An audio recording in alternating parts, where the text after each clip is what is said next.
up, son? What's up? Ice up, son. What's up? Carolina keep pounding. Carolina keep pounding. The Panthers on a prowl will continue driving down the field to the red zone. We just got a first down and 10. Smitty on the loose, wide open Ted again. Stack 6 more on the board, looking like a win. With the 6-game winning streak, put them out their misery. Brady wanna cry when the ref threw the penalty. Panthers got a hot team, Patriots the enemy. Draw the first blood, different team than we used to be. Cam swerving through the traffic, signaling a first down. Fans on their feet and the crowd getting really loud. Offense did a job off the field. There's a towel. Bank of America. Stadium is going down. Defense got him pushed back to the end zone. Hardy with the sack. That's a safety and we got the ball. Rushing on your shotgun. Staring at the barrel, y'all. All New England fans hear him saying that ain't fair at all. Ice up, son. What's up? Ice up, son. What's up? Carolina keep pounding. Carolina keep pounding. Ice up, son. What's up? Ice up, son. What's up? Carolina keep pounding. Carolina keep pounding. Better watch the linebacker, he can read you like a book. Run 40 yards just to tackle Luke. Got him shook, Tobert like a tank. And D'Angelo with the fake. Stiff arm, out of bounds, 25 to game. Stewart back, healthy 3 lethal running backs. It's suicide, add the wide receivers, it's a rout. Secret weapon, make plays, Greg Olsen make it happen. Keep pounding on these haters, we ain't playing John Madden. Legion of the Hood, hometown going boom. Force and fumble, Panthers making sure the ball is loose. Jack move, Charles Johnson, yeah, he will come attack you. State of mind, mentally and physically, we pass you. Godfrey in the nickel back, and he making sure we're safe. Panthers on the prowl, we gon' come and elevate the state. Hard fought thriller, only 59 seconds left. Panther fans on the feet, heart beating out the chest. Ice up, son. What's up? Ice up, son. What's up? Carolina keep pounding. Carolina keep pounding. Ice up, son. What's up? Ice up, son. What's up? Carolina keep pounding. Carolina keep pounding. Ice up, son. What's up? Ice up, son. What's up? Carolina keep pounding. Carolina keep pounding. Ice up, son. What's up? Ice up, son. Carolina keep pounding. Carolina keep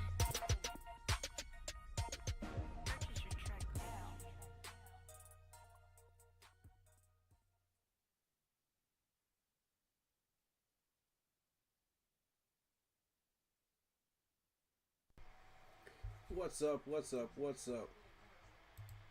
We're live for round 2 of this live stream. Hit that like button, hit that sub button, hit that bell, select all, leave a comment down below if you feel like doing so.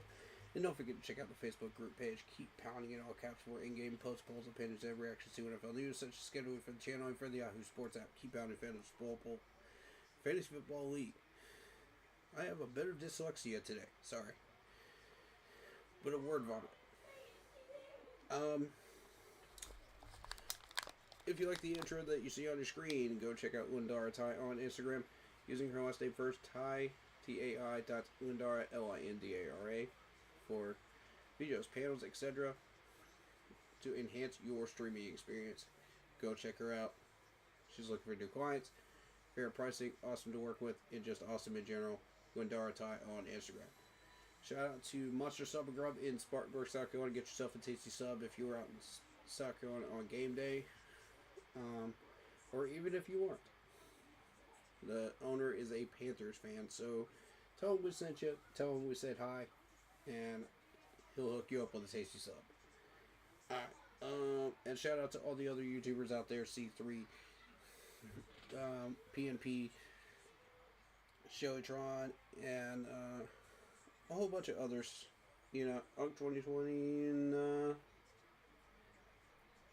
and my man Blitzball Champ that you're about to hear from in just a few minutes. Hope you guys enjoyed the musical performance that I did a live stream of. It should be up now. If you haven't seen it, go check it out later after the stream. Bit of a surprise for you guys. Figured I'd do that for you guys, and you know, you've been loyal, you've been hanging around, you've been sticking around, and you've shown love. So I figured I'd show a little bit of love back to you with a little bit of music. So, all right, let's get Blitz in here, and let's get this thing rolling.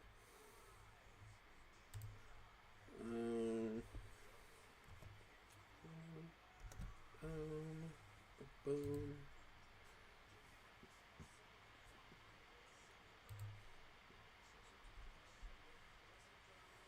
And of course, anyone is welcome from the team chat to join the link.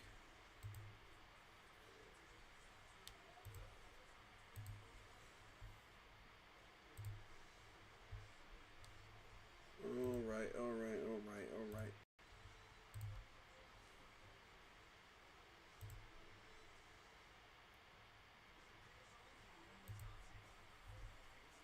This offense. What's going on, Blitz? Hey, bro. We back at it for round 2 on my stream. Yeah, I was just just really going over some things. But you know what's really sad? So I was looking at one of the articles on ESPN, and with the Panthers, this defense allowed only 131 rushing yards over the previous 3 games combined. Yeah. But today, today was a whole different story. We got cooked, pun intended. We got cooked by the cook. Which he had 130 yards rushing before contact in the first half alone. Ooh. And of course finished with 216 yards rushing and 2 touchdowns. Another sad stat, since putting on that Panthers uniform, Andy Dalton is 1-6 as a starter for Carolina. I kept trying to tell people Andy Dalton is not it, man. Vietnam, welcome to the stream. Says what's up. But I think it's, you know, after this season, I think it's time to move on from Andy Dalton. I agree. Like 1-6 as a starter, I mean, dude just has not been it as the backup. And like I said, you know, taking some sacks that he really shouldn't have taken, especially the one that Jared pointed out, the sack he took at the end of near the end of the half, where we had to rush that field goal attempt. Oh, absolutely. That was not good. Like, even in that situation, you got to throw the ball away. You got to throw the ball away. Absolutely. If you're unsure, throw the ball away. Dude just stood there like a statue, man. Yeah. And my thing is, like I said, I understand he's not a scrambler, he's not a dual threat quarterback, but when you have the pocket collapse and you can't see and you're trying to throw, like, you gotta get out of there. Yeah. You gotta get out of there so you can see and throw the ball. Mm-hmm. This isn't the gunslinger days anymore. Yeah, exactly. Brad says Canales needs to play Rico over Chuba, but he won't do it. Vietnam says I ain't even worried about that. Vietnam says this is the type of litmus game that shows that the Panthers are not ready yet. We need more talent across the defense and at quarterback Now it looks like we are going to need bigger, stronger O linemen for next year. Jeff R says, "Hey fellas, um, so Vietnam. I don't know if you heard, but we now lost Brady Christensen to a ruptured Yeah. Achilles. So we know he's out. Robert Hunt's out. Um, Taylor Moton didn't finish. I don't think Cade Mays finished. So Do we yeah, have an this update on Cade Mays or Taylor Moon yet? nah, not yet. Mm. We got an update on Brady Christensen. You want to read that off? Yeah. So Brady Christensen suffered a ruptured Achilles, Mm. and I don't know, just the way it looked, like, yeah, that's pretty big, a pretty big blow to the O line, and just now, I mean, shoot, That's it's that's a massive hit on our opportunity to try to go for the division title now, because we've got to have Brady Christensen. You just have to have. Period. He's a multi-tool, and if you don't have that multi-tool, you're really in trouble, because the depth behind him just isn't it. yeah. We got these guys off of practice squad. We got these guys off of free agency, and it's just that's what they're meant for. They're not meant for what Brady Christensen is doing. Um, let's see. Jeff R says, nobody can tell me our running game looks the same since Chuba came back. You don't have to admit it, but I know the answer. It's clear. Let's address that running game, because part of what made that running game so successful are three players: Damian Lewis, Cade Mays, Brady Christensen. Guess which two are not on the field and got hurt today? That's Which why our which running game stopped working. which is very unfortunate. I will say this. I do definitely believe it's time to consider the idea of Rico Dowdle carrying a little more of the load. Yeah, But at the same time, folks have to also remember Chuba is getting paid $37 million off of an extension. Y'all know they're going to play him. right. Like, I get the frustration, but y'all really can't be that surprised that in some situations they're playing him more. Like, they're not going to pay somebody that much money and not use them. That's That, why I I got mean, pissed off just in the first 2 weeks, because we were not using him at all. I mean, just plain and simple as that. They're not going to pay somebody that much money and not use them. Yeah, I mean, folks can get upset all they want. I get it, but he's getting paid $37 million. mm-hmm. Rico's only getting paid, I think, what, Mm-hmm. 2.75?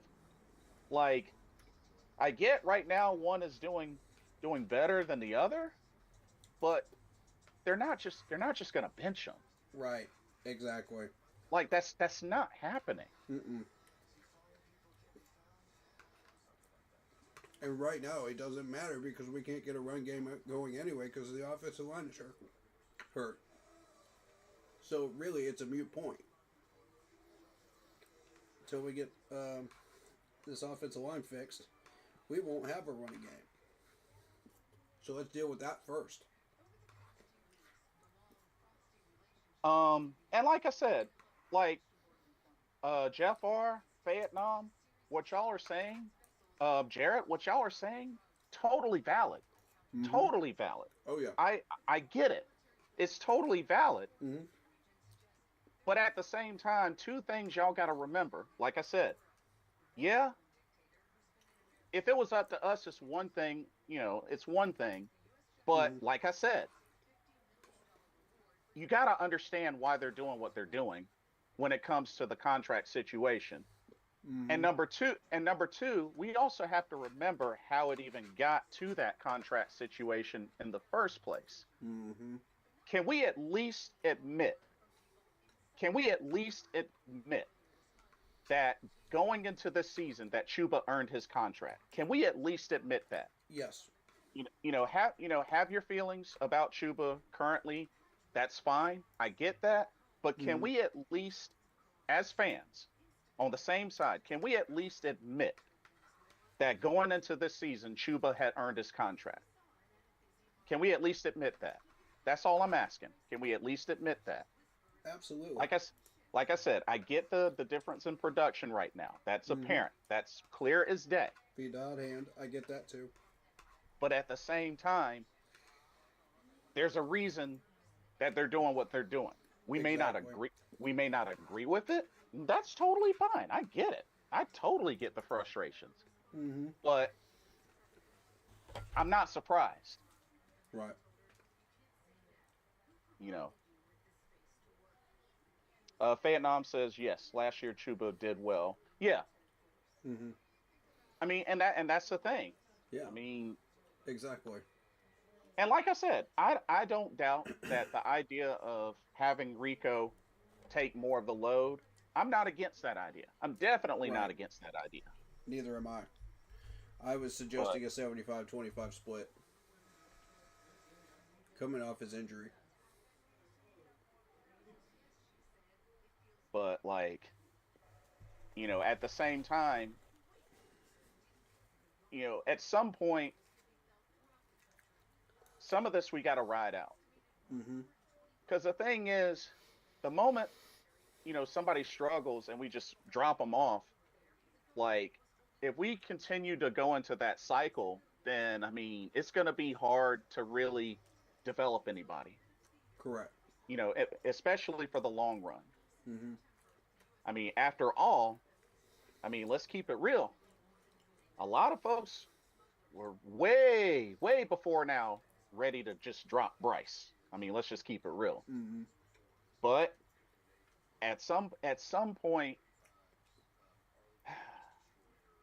some folks just got to take a chance on Mm-hmm. to some degree. I mean, you win some, you lose some. I mean, that's how it is.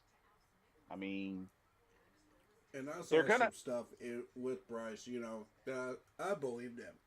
You know, the 2 yeah, minute drill that I saw, the first training camp that he did, um, convinced me this dude is ready. You know, he's ready to start doing some stuff, but you got to develop it.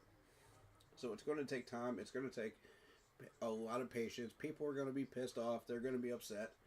And it's like, well, haven't we experienced this before, folks? Because this fan base is going to whine and complain about every quarterback that we get. It's not new. How many times did people complain about Cam Newton when he first came over here? I mean, this fan base we're so emotionally charged when it comes to quarterbacks, and I don't understand this. Because you have to be patient. This fan base has no patience with players. If they struggle even just for 1 year, it's like, oh, let's toss them in the trash. They're garbage. They're not worth anything. Wrong. Yeah, we're so ready to throw Bryce in the trash. Yeah, we're so ready to throw Rosebloom away. Yeah, we're so ready to get rid of Pat Brown before that 3-game winning streak. Oh, okay. He must be terrible. Come on.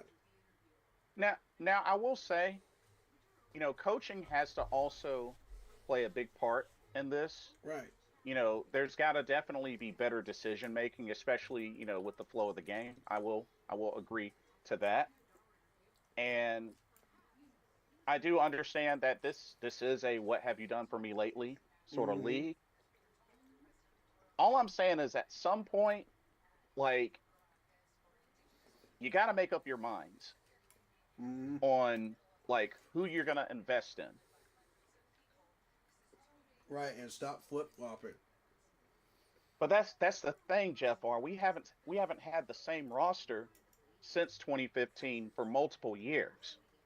Like I get what you're saying, but you've seen how much this roster has changed between 2015 and now.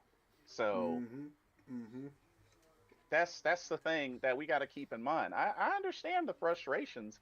The I do too. frustrations are legit, Mm-hmm. absolutely. But it's like, I mean, we all have had to wait and have to suffer through a lot of this. But it's like, you know, there's gotta, like I said, there's gotta come to a point where like you gotta make some decisions on who you're gonna invest in.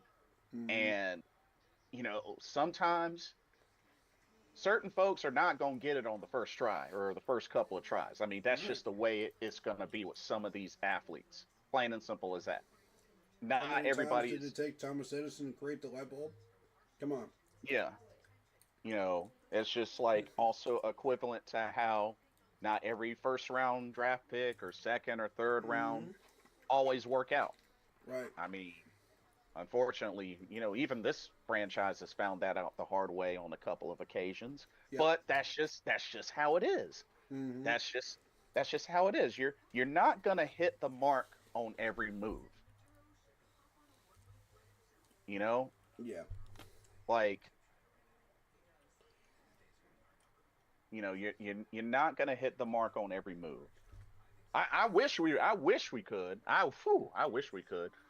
If that was the case, we wouldn't be having any of these conversations. Right. But Correct. but and Vietnam, I understand what you're saying. It says I just want Yeah. a quarterback that's good enough to put the team on his shoulders. And I Fair. mean, yeah, that's understandable. Mm-hmm. And I mean, if anything, I'm still lingering. I still linger over the frustrations of we once had a lot put together. And even in that time, we still couldn't get the ultimate job done. You know what I mean? Right. So it's like, I get the frustrations. And Jeff R says it's frustrating because we had a working recipe and we change it because of feelings and money. That's the annoying part. I mean, I can't Are we say. talking about the Bills game today?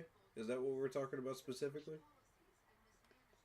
I think it's in regards to like just how certain things were working, and then there's like a change, like for example, like the running game and the defense Okay. and stuff like that. There's reasons for those changes. You go into different situations and there's just reasons for those changes. Nothing is permanent in the NFL, as far as like formulas and whatnot throughout the year.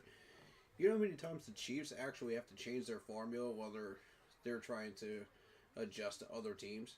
Constantly. They have to adjust to what the other team is doing. And if you're Hmm. not constantly adjusting to that other team, you are going to get left behind. It's just a thing that happens. Um, and let's not act like this Bills team doesn't have the talent that it does. You know, Everybody's so panicked and upset about this game. And you're going to hear from the media, oh, this team sucks, this team is terrible, blah, blah, blah, blah, blah, blah, blah, blah, blah. Don't listen to any of that. That's not our identity. Our identity is the team that won those 3 games. And it's important that we don't lose that identity. Because if we lose that identity and we go into Green Bay and think, oh, well, the team that played the Bills is our identity, we're going to get cooked right out of the gate in the first quarter. I'm telling you that right now. Now, So the biggest problem is that we don't have those offensive linemen anymore. So this is going to really slow down our offense. So we've got to figure out what we're doing there. Mm-hmm. But it is important not to lose our identity as a team. We are still a strong team, but we got to keep that offense going somehow. Yeah, it's definitely not the time to panic. I mean, we're back to 500 with a four Right. and four record. Um, If we it's lose to the just Saints and Falcons, that's the time to panic.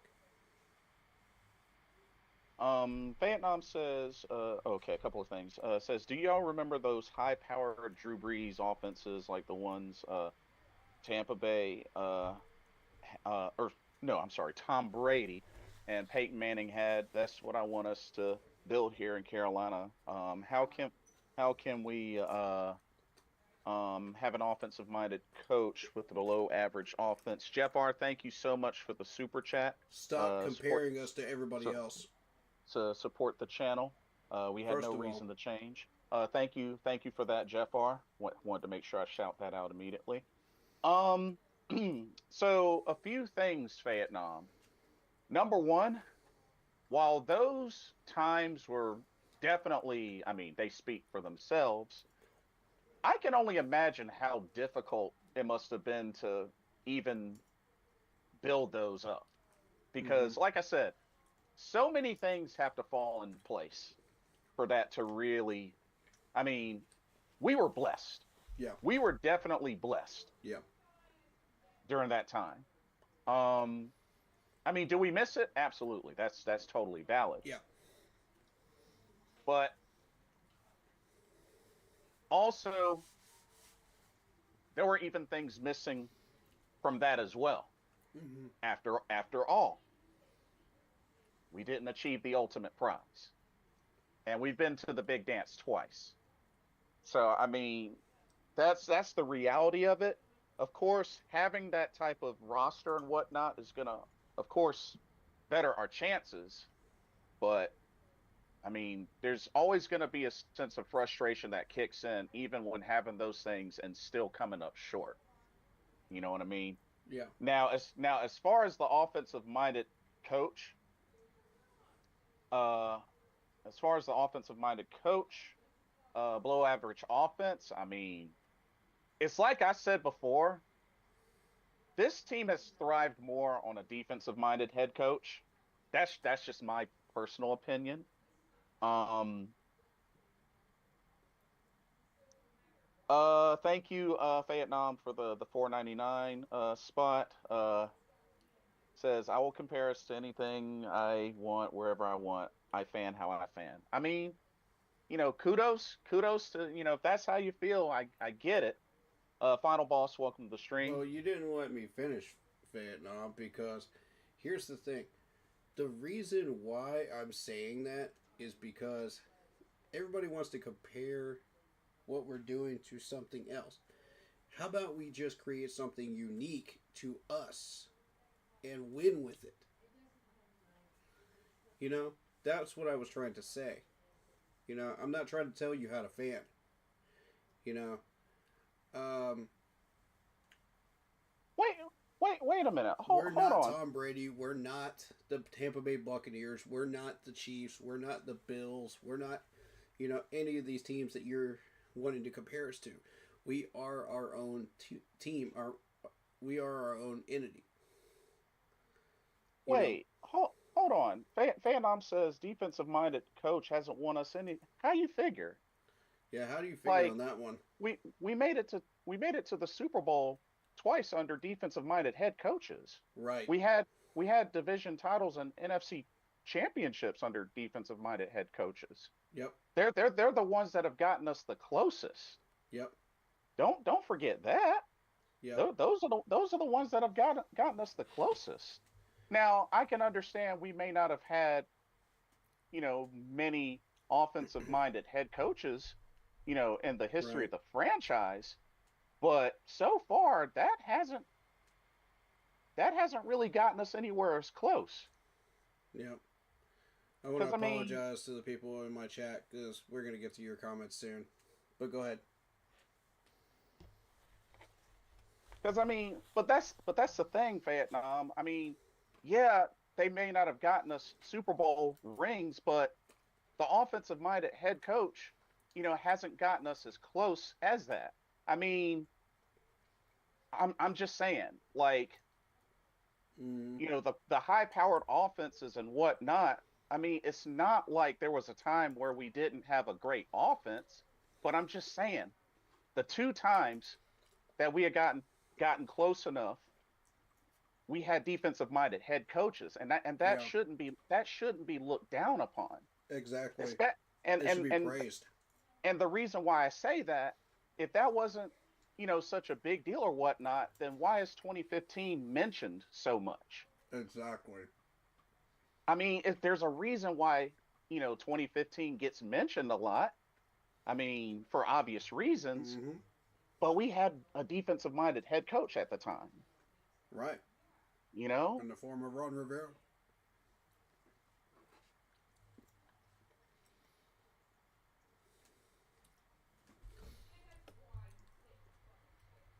Okay.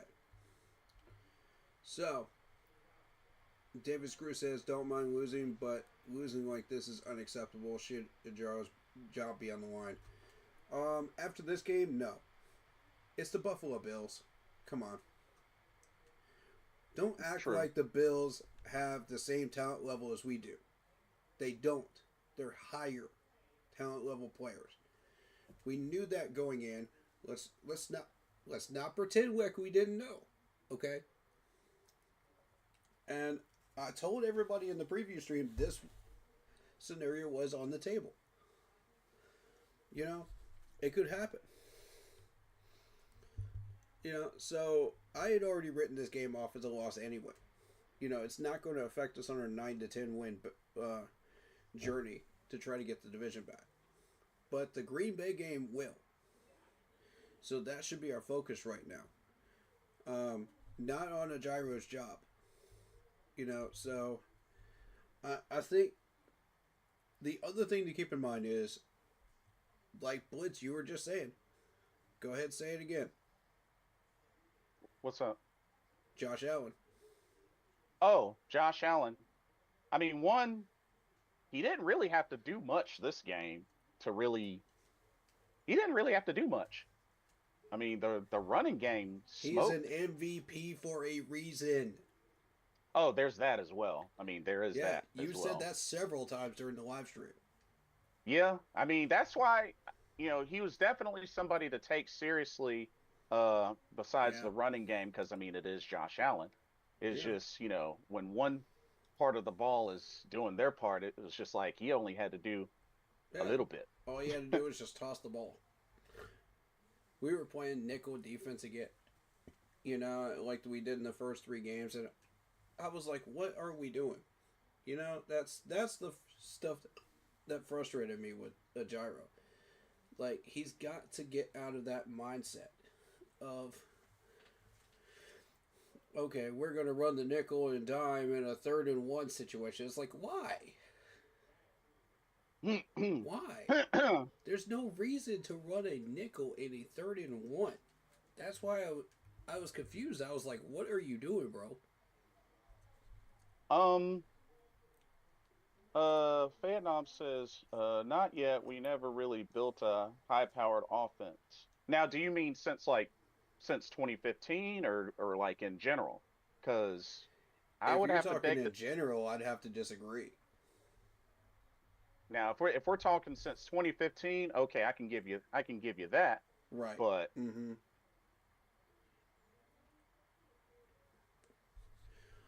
David Screw says that makes 2 blowouts from the defense now, Pats and Bills. Okay, but these are 2 different teams. With the Patriots, you're dealing with a team that is, you know, not that impressive at the time, and we should not have lost to them like that. They didn't even figure it out until week 5. This well, team was trash up until then. Patriots they're apparently on However, a rise currently. yeah, but they didn't figure it out until week 5. That's the thing. Mm. Before that, Mac Jones was not the reason that the Patriots were losing. I want to make sure that that's known. Because he was slinging the ball. We were playing nickel defense. That didn't help. We were still trying to figure out where we wanted to put people on the field. That didn't help. So, I mean, this was a below average Patriots team at the time. So you can't compare that to a Bills team that has completely figured out the ball and is playing balanced football. And is absolutely curb stomping teams that they should be curb stomping. Not necessarily us, but we just didn't come in fully prepared for this game because Andy Dalton just is Andy Dalton first to start with. Then you've got the offensive line injuries that didn't help. Plus, we were playing nickel defense like we did in the first 3 games. That didn't help. The run game got shut down because our offensive line wasn't working. That shut us down offensively. Even worse, to where we weren't even doing anything.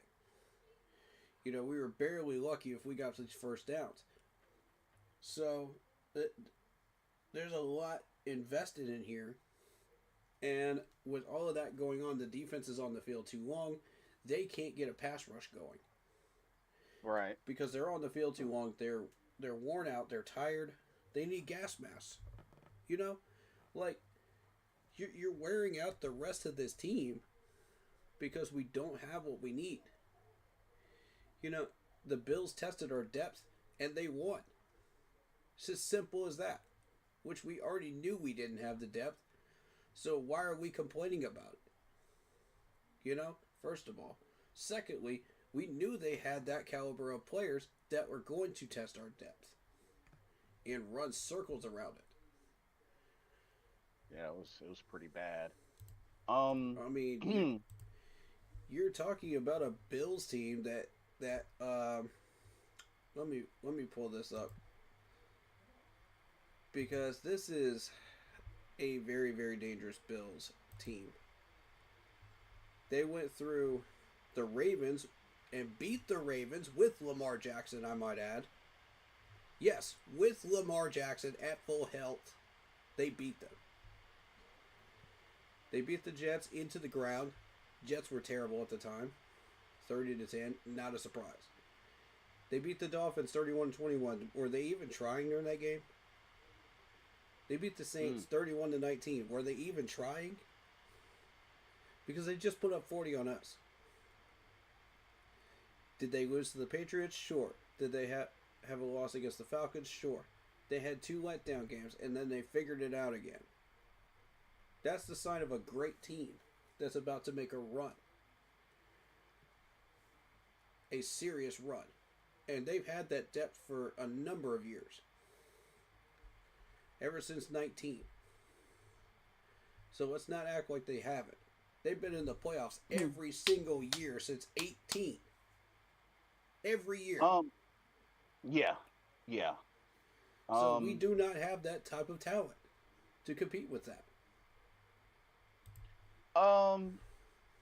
Vietnam, a quick question for you, just to kind of get your honest opinion. Overall, just from your experiences of watching football and all that kind of jazz, are you more of an offensive guy or a defensive guy? Just in general. I'm actually curious. I'm going somewhere with this. Oh, okay. Peyton Manning had a horrible rookie season. Facts. Isaiah Isaac. Right. Facts. And then he started to create the audible playbook that has created his entire legacy as a football player in that second year. And that's what Bryce is starting to do now. Now, I'm not saying he's going to become the next Peyton Manning. That's not what I'm saying. I'm saying he's creating his own playbook, his own audibles, his own unique style of play. And it's working for him, as you've seen in the last 3 games.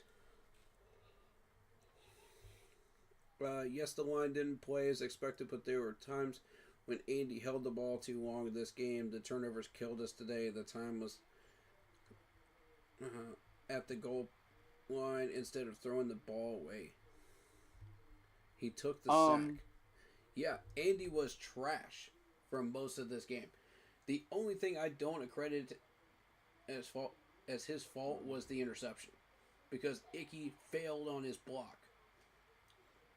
They were guard pulling to the left. Everybody was guard pulling in their assignment, in their lane, and Icky missed his block by a mile.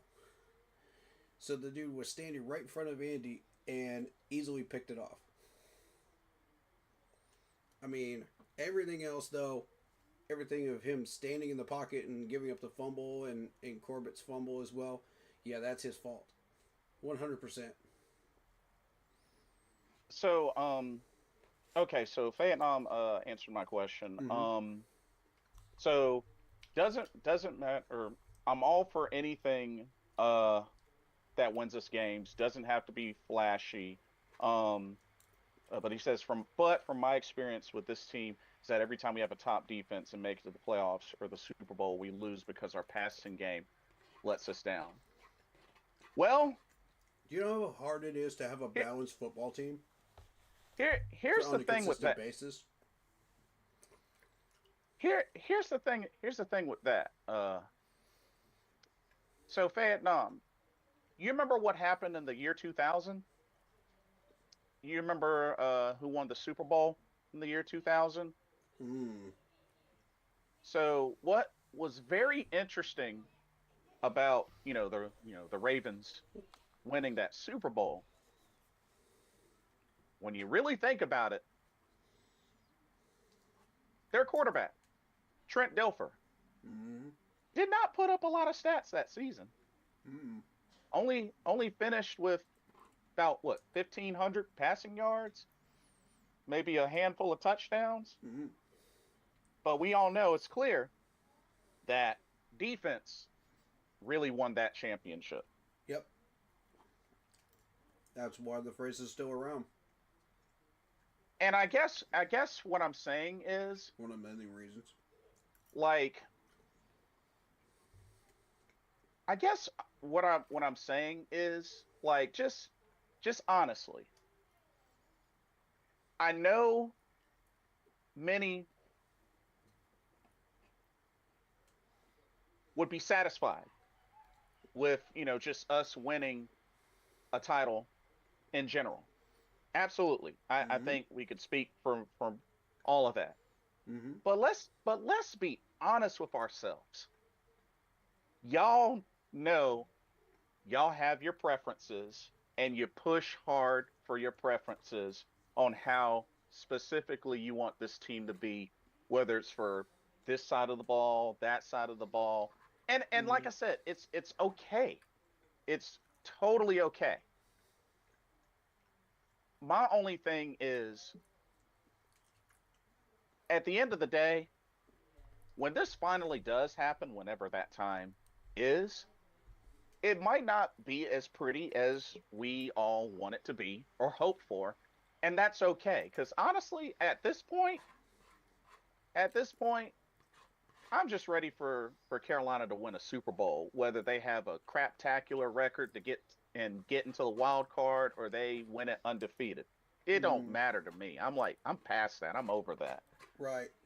But I know deep down we all push for our preferences. Mm-hmm. And it's like, and I guess it's just one of those things where it's like, okay, offensive minded head coach, do we really want that? Do we really want that given the history of this franchise? That's all I'm saying. Do we really ultimately want that? The last two times we tried that was Frank and Matt. Neither one of them panned out. So that experiment is dead. I'm sorry, it's dead. Because like, I don't know. Just for me personally, I think looking back on the history of this franchise, Carolina has really been a lot more known for their defense versus their offense. I mean, whether it's by a short favor or a big favor, Mm-hmm. I just there's a reason why I put history into play with a lot of this Mm-hmm. because there were certain things that worked really well for this franchise. Mm-hmm. And I believe with those certain things, they should continue to stick to certain things until they completely break. Mm-hmm. So that's why it's like I know there's a lot of fans that that push heavily for an offensive minded coach. And I'm just like, in my mind, I'm like, do you really want that? Among other things, do you really want that? I mean, that's what we have now, and that's fine. Like I said, I like Dave Canales, especially as a person. And he's doing some things as, a head coach. He's trying to work his way up, but there's definitely there's still a lot that needs to happen with this offense before it can really flourish the way that we all want it to flourish. And how long will that take? I have not a clue, but I will agree with you, Vietnam. 4-3 defense. I want that back so badly. Yep. I want Same. that back. I want that back so badly. I want that back so badly. The 3-4 is such a failed experiment at this point. Not even the Jets use it anymore. They were using it for 20 years.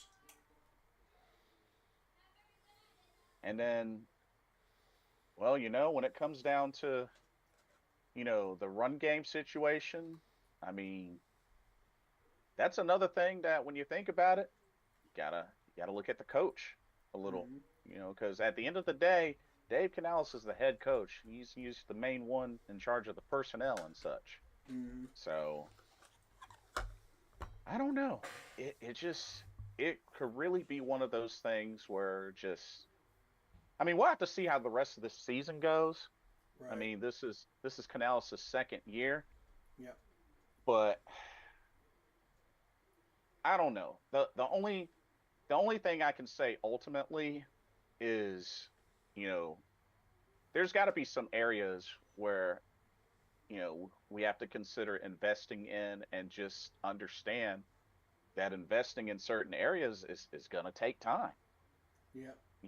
Of course, the quicker the better, but I look back at Ron Rivera, and it took a couple of years before he really got going with this team. And it's just it's tough. Yeah. It's really tough because it's like, and most of y'all know me, as a big pro wrestling fan, and even when it comes down to booking, storytelling, and all that, because when it comes down to it, there's one big thing that everybody has to keep in mind. You cannot please everybody. True. It's impossible. Yep. It's 1,000,000% impossible. And that's why when it comes down to it, there's going to be certain players that get drafted that you're going to love and just go all in for. There's going to be some that are going to make you scratch your head. And then there's going to be some that are going to be like, what the heck was this person thinking? But that's why I said when it comes down to it, there's going to be decisions and things done. You're not going to please everybody, and that's including fans. Right. And at the end of the day, the only thing we can hope for is that there's a lot more positive than negative consequences and said decisions. That's you know what I mean? Right. Because like at this point, like I'm hopeful that Dave Canales can get it together. I'm hopeful for all these players, but if not, then it's going to get to the point where some decisions have to be made, and there's going to be decisions that not everybody's going to like. Yeah. And it's just there's so much that has to come together in order for this to ultimately work out. We can say, and I'm a and I'm in my part on this. I know a lot of people look at the Chiefs in a bad sort of way. Definitely in kind of like an evil way, whatnot. Oh, it's the Chiefs, it's the Chiefs. But we got to keep it real. That team has done a phenomenal job of their building Mm-hmm. over time. Like, it took a long time, but they have done impressive. The Detroit Lions, it took them forever, especially the post Matthew Stafford days. Yeah, It took them forever to get back on point. sure did. But the journey through it and to get to where they are now, whoo, like, don't be surprised. Don't be surprised if Detroit finally wins a Super Bowl before we do. Hate to say it, but I'm just saying. Mm-hmm. And it's just like, we honestly, we can speculate, but we can't put a timetable on a lot of this. Right. Realistically, we can't, Yeah. because I mean, for some it takes longer than others, but honestly, we could spend all night and day until we're blue in the face figuring out the timetable for that. Yep. And then, there may be some times where it's like we part ways with certain people, they go thrive elsewhere, and then, they'll excuse to be like, well, we should have spent more time. Well, it's like, well, I mean, so Now y'all I say just, that after you just kicked out the same player that has one injury, and it's like a minor injury, and everybody's like, "Oh, this guy's made of glass," he sucks. Get him out of here. Y'all equate injuries with a player sucking, and it's just not correct. And then they come back with another team and they burn us. yeah. So ultimately, my point is, it looks a lot harder than we may think. Right. You know what I mean? Like, if it was that easy, I would really question this league. Right. I would Mm-hmm. question it greatly. Yep. You know what I mean? Absolutely. Um, Brad says, "Are we going to have to go as long as the Lions or Browns before we're good again?" I don't know. I don't know I either. I honestly don't know. I mean, I hope not, but I don't know. Hopefully not. At the rate we're tracking right now, we should be uh, getting division title or getting in the race for the division title this year. And then you start trying to win playoff games next year. But if injuries keep kicking our butts, that's what happens. It is what it is. Um, so you just fight for it again the next year. You know what I mean? But and you just say, okay, we're a year behind. What can we do to catch up? So, and I think this team is still on schedule, but we might be 2 games behind because of the two that we shouldn't have lost at the beginning of the year, but it is what it is. We are here Yeah, now. I had the Bills as a loss on my schedule. It is what it is. We use that as developmental game. What I'm saying is don't panic. Now, the loss of these offensive linemen is a problem, and we're going to figure it out. yes, big problem. That is going to hurt us on our division title run. We just have to find a way around it and catch back up. That's really what Yeah. it is. Hmm. Yeah, I'm reading off David Screw's comments. He said he couldn't get comments through on your channel for some reason. Like it kept disappearing or something. Like he What now? mentioned that. Yeah, he mentioned that to me earlier today. Wait, what's the issue? He couldn't get comments through on your channel for some reason. Like they kept getting deleted. What? Yeah, it's weird. Oh, I don't know. Maybe it's just yeah, YouTube. That's what I was trying to figure out because yeah. Let me try to look into that. yeah, but just wanted to mention that. Uh, Green Bay and Pittsburgh just started right now. But David says we could have had a field goal where we didn't have to rush kick it, or we could have had another shot at the end zone. Right. The reason I'm so upset is because we have talent on this offense that did not get used properly today. Blame Andy Dalton for that. Blame Andy Dalton for that. Okay? Everybody knows these wide receivers can catch the ball. Everybody knows these running backs can wreak havoc. Blame injuries too. Because we lost the ability to have the running game when we lost the offensive line. So when both are gone, then what do? You know, we were already cooked. So, you know, I blame both of those things for that. Did notice we shut Allen down. This have run support didn't show up. Well, my theory on that is because we were so focused on the pass coverage that we stopped covering the run.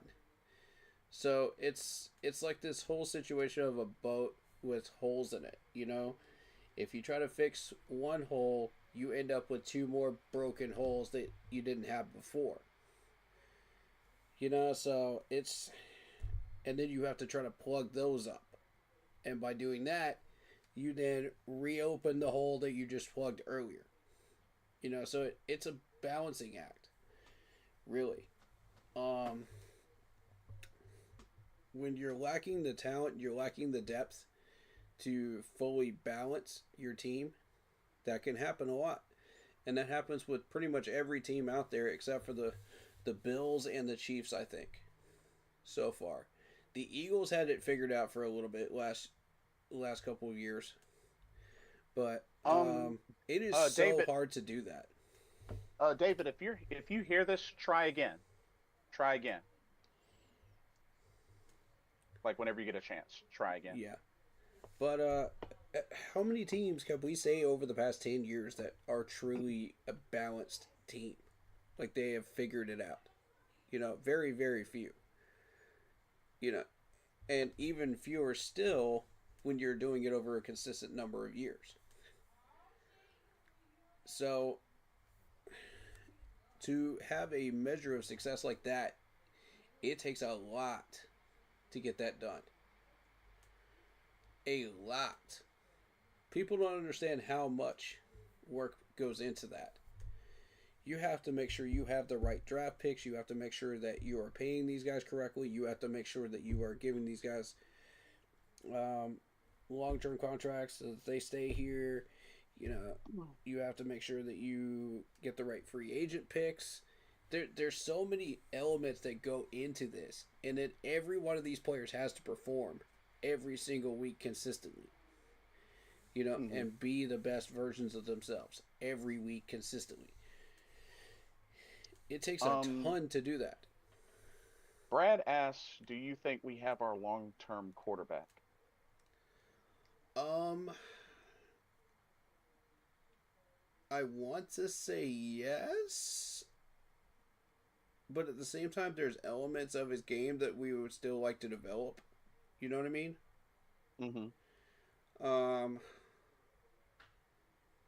I'm not 100% yes on that yet, but David, I see you now, David. Keep pounding. I see you now. yeah. Let's work on Bryce for the next year or two, and then come back and ask me that question again. Because right now I'm at 75%, you know, because of what I've seen, you know, in the last few games and the last half of last year. You know, but I'm still not 100% convinced that this dude is the long-term future. Yeah. What I had to do was I had to refresh my chat and then hit save. Yeah, fair. Oh, okay. Yeah. I That's what was going on. that was what it was. Like I knew it was I had forgot YouTube. I had forgotten to hit save. Uh, So uh, yeah. yeah, I figured it was YouTube just being YouTube. um, got pounded. Wall. Tom Brady's 7 rings. I mean, yes, we lost this game. Yes, we did. We lost by a big margin. Okay, sure. It's the Bills. They did the same thing to a couple of other teams, this year. They did that to the Jets. They did that to the Saints. They did that to the Falcons. Well, no, they didn't do it to the Falcons. My bad. But and they ran over the Dolphins too. So this is a Bills team that has their team put together to win consistently and keep reloading. We're not there yet. You look at this depth chart. I mean, look at all the depth on this chart. It is ridiculous. That comes from 3 or 4 years of just understanding how to build a roster and build it efficiently to where it sticks. And Carolina has never had a full roster that sticks. The Buffalo Bills have a roster that sticks. Look at all these people, man. And all of them are dangerous. Greg Rizal, for example. We let go of him. This dude came back to bite us. You saw the stats. I read those off earlier. Yeah. So, Keep Pounding USA says Rico only having 8 carries is unacceptable, and Andy cannot take that sack at the end of the half. Total disaster. Didn't even get a field goal. well, the reason he had 8 carries is because we had offensive linemen that were hurt in the second half. Plus, we were trying to split up the carries in the first half. So the focus was on the pass game to try to beat Buffalo's secondary because we knew that was their weakness. It wasn't the D-line. They definitely tried their best to get that field goal off in time. I mean, they did, but they had to rush. They had to rush like crazy. And I was not a huge fan of that.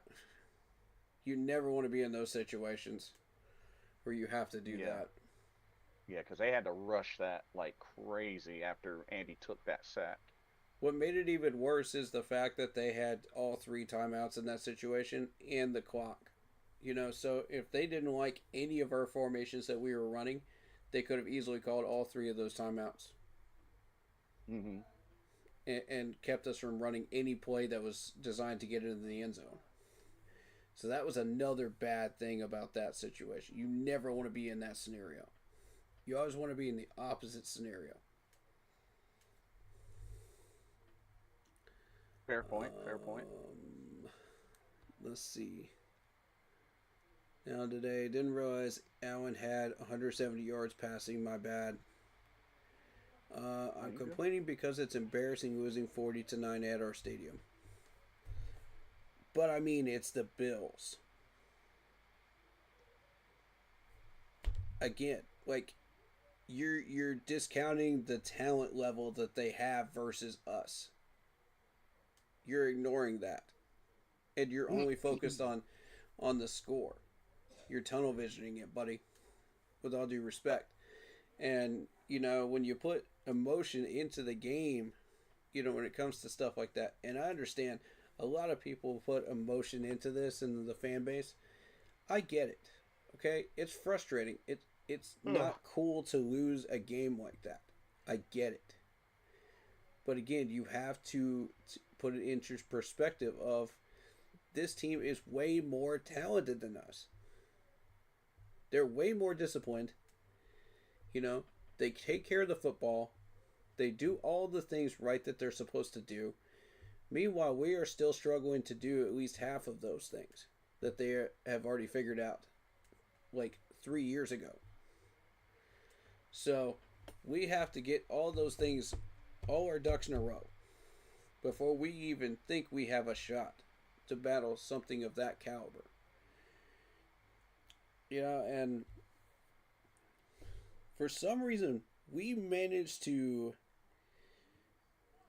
get all our ducks in a row when we played KC and Philadelphia last year, and we really did have a shot at those two games.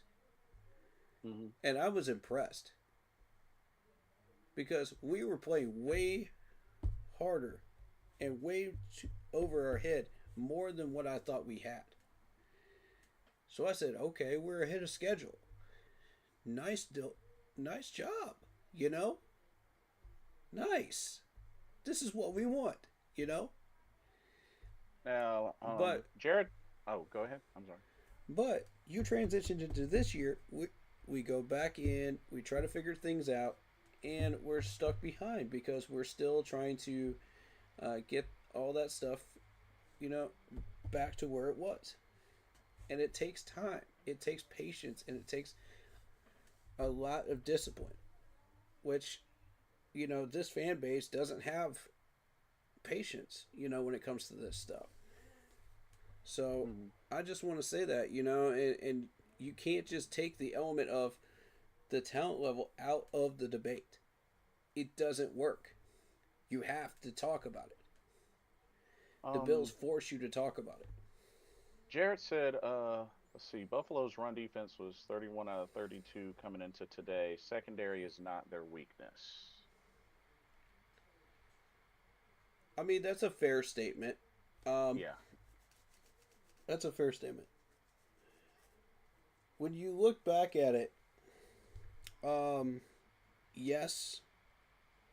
Yes and no. Because there were times when that secondary showed a lot of weakness.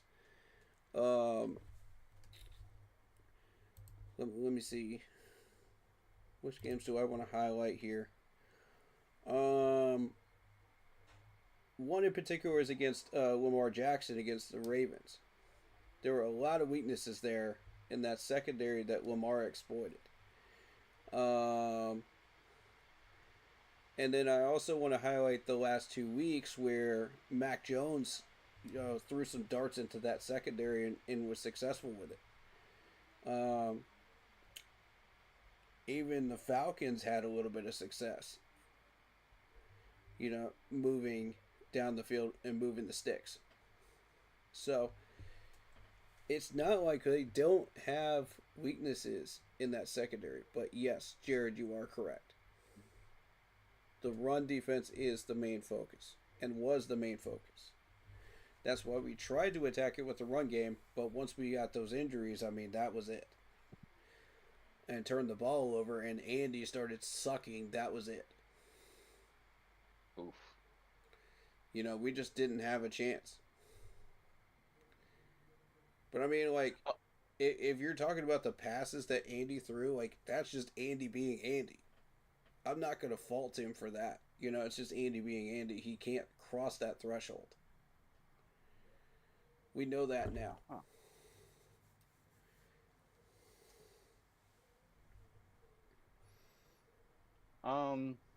Jared says, he says, I think he meant Drake May, and the Falcons ran the ball down their throats. That is true, too. But was it also not true that the Falcons did get some first downs passing-wise in that game?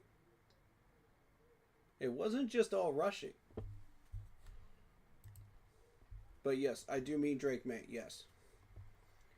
And apparently there was a fight at the end of the game. Yes, there was. Things got heated. Yeah, it was Jatavion Sanders and number 55 of the Bills. No, I meant even like after the game, like during you know, hey, let's go shake hands. Apparently there was a little bit of a scuffle. Apparently. And to my point on the Falcons passing against the Buffalo Bills, the Falcons had 20 receptions for 250 yards. Hmm. Most of that was Drake London. But John Robinson got involved with 6 catches for 68. And he had 3 by Kyle Pitts. But same point, 250 yards in a touchdown. So yes, they did find holes in that secondary. And that's what I saw too when I was watching that game. The highlights of it. Yeah, he was also saying, yes, but running the ball opens up the pass. It does, yes. And Oh, Keep Pounding USA says, yeah, I saw it. It was between Ashawn Robinson and Deion Dawkins, and Derek Brown had to hold him back and take him away. yep, That was what went down. yep.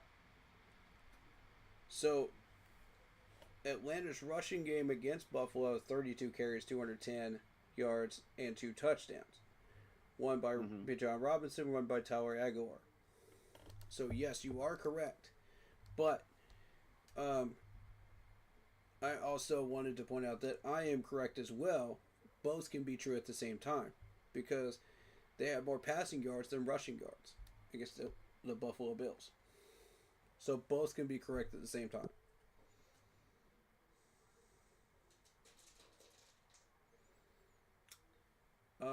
As far as the game is concerned, right now we're looking at 6-3 Packers, I believe.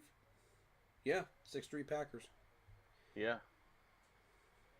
No, 7-3 now because of the extra point. Let me see. Back to my chat here. 40 burger like we did to you guys, eh? I mean, again, we just explained why that 40 burger happened. David Screw says, keep pounding should not have a losing mentality. That's not our slogan. I'm not having a losing mentality. I'm saying that this is a game that we can drop safely if we need to. Keywords, if we need to. And we do need to right now in order to get to 9 to 10 wins at the end of the year. That's not a losing mentality. That is understanding that we cannot win every game on our schedule. Like all these people want to do, a Super Bowl or bust, perfect season or bust. Okay, we're busting every year then. It's like, come on. Oh, this team is trash. They're god awful. They're terrible. If we're not winning a Super Bowl, get over it. It takes 3 years to get a team together. Do you know how hard it is to win a Super Bowl?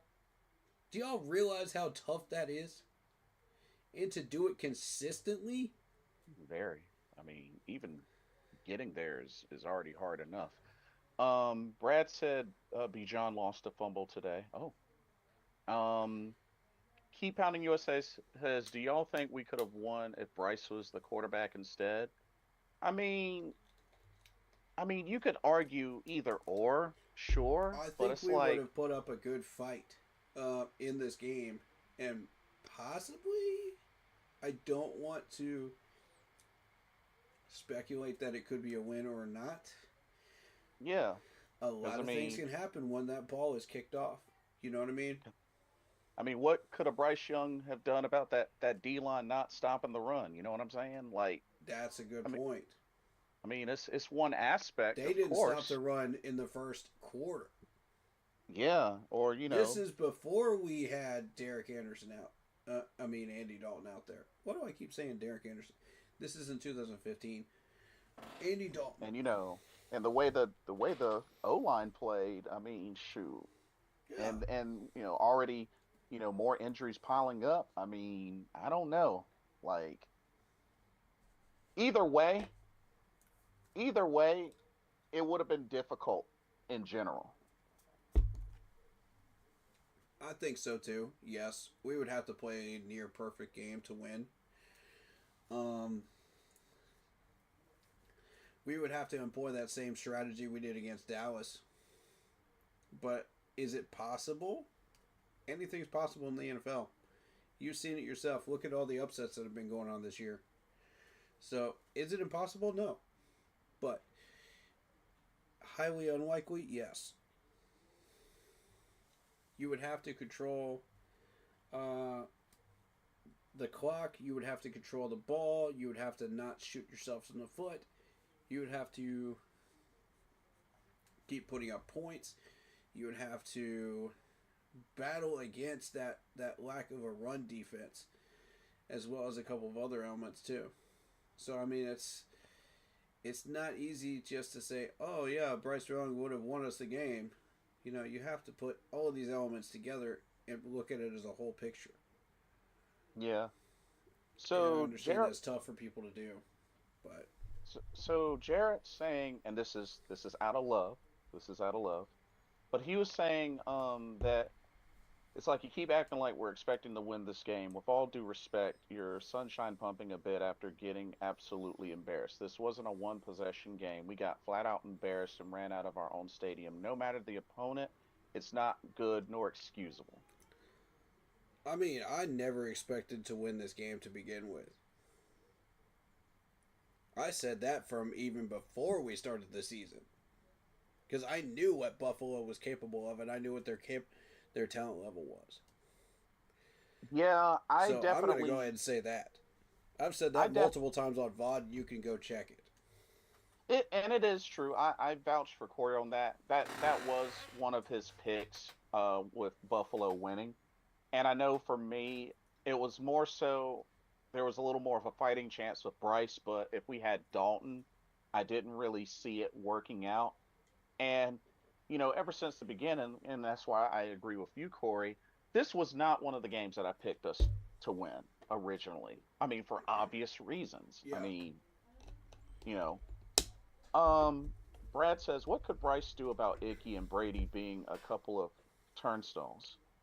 I mean, Well, Brady Christensen wasn't a turnstile. He was getting run over by a really good defensive lineman, which is understandable. Now, Icky, on the other hand, he's had his difficulties, and I've given him a ton of smoke myself. You can check the VODs on that too. yeah, But yeah. my whole thing is he wasn't exactly a turnstile. He missed his block that one time, and gave up an interception, but to call him a turnstile in this game is, I think, a little unfair. You know, but what can we do once these guys are injured on that offensive line that we have been relying on and opening up the run game? Now that is the right question to ask. You know, So So nothing. Jarrett was so Jarrett was saying nobody's disputing that you expected us to lose, but losing and getting absolutely embarrassed are not the same. I mean, Now, oh, go ahead. I'll I let you go feel like first, and then this is going to I be want a to go afterwards. developmental game to begin with anyway.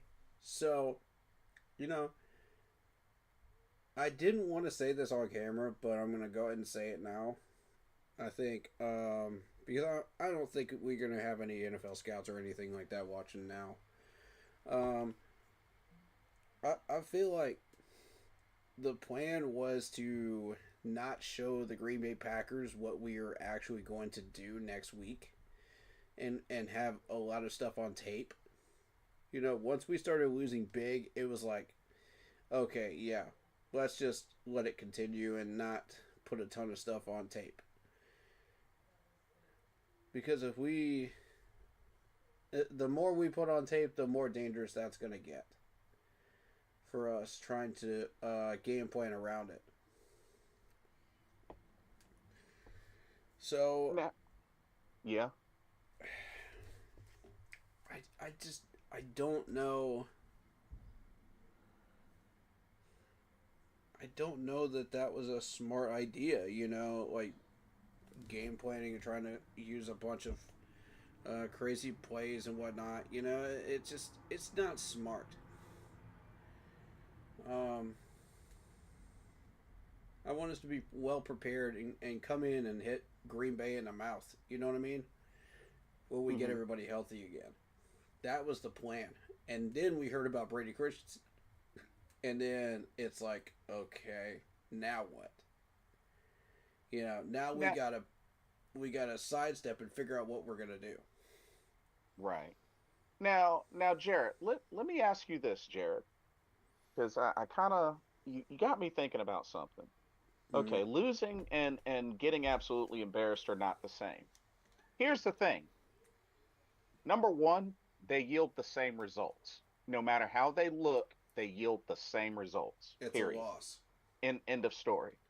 Two, I'm gonna paint a scenario for you, and I want your honest opinion. Losing a Super Bowl by a field goal versus getting obliterated in the Super Bowl. You mean to tell me you wouldn't be as equally mad, regardless of how it happens? You wouldn't be equally angry or disappointed, honestly. Especially considering this is not a team that you normally see in the Super Bowl. Would you feel a different type of way losing by a field goal versus getting obliterated in the Super Bowl? I'm just painting a scenario. I I just want could your see on. where his answer might be yes to that a little bit, because you do want to put up an honest effort and represent yourself well, but at the same time, a loss is a loss, bro. You know? Because here's the thing, Marvin Lewis went through the same thing. Yeah. We're talking about somebody that coached the Bengals. They got to the playoffs so many times in a row, yet couldn't Mm-hmm. win a playoff game. Mm-hmm. And at some point, they got tired of that. And it's like, I mean, it's already hard enough getting to the playoffs, and they were able to do that consistently. But Mm-hmm. at some point, if you don't get past a certain level, then they let you go. It's Yeah. unfortunate, but it's like at the end of the day, a loss is a loss. Mm-hmm. Like whether pretty, ugly, like come up Yeah. short, a loss is a loss. It counts the same on the record books. Yep. It may not count the same stat wise, but it Mm-hmm. counts the same record book wise. I mean, Mm-hmm. Jared says, I would be upset for both, but I would have felt good about being competitive and showing we can play with the best. But see, that's the thing, bro. You It's might still say a loss. you might say that, but the mental capacity of the reality that you just lost the championship. Remember, this is something this team has never won before. They just lost the championship. You honestly are going to think, well, we were competitive and whatnot. At some point, when you have a team that doesn't consistently get to the big dance, it's one thing if you consistently get to the big dance, but we're talking about the Carolina Panthers. They don't hand You, out participation trophies, bro. That's not a thing.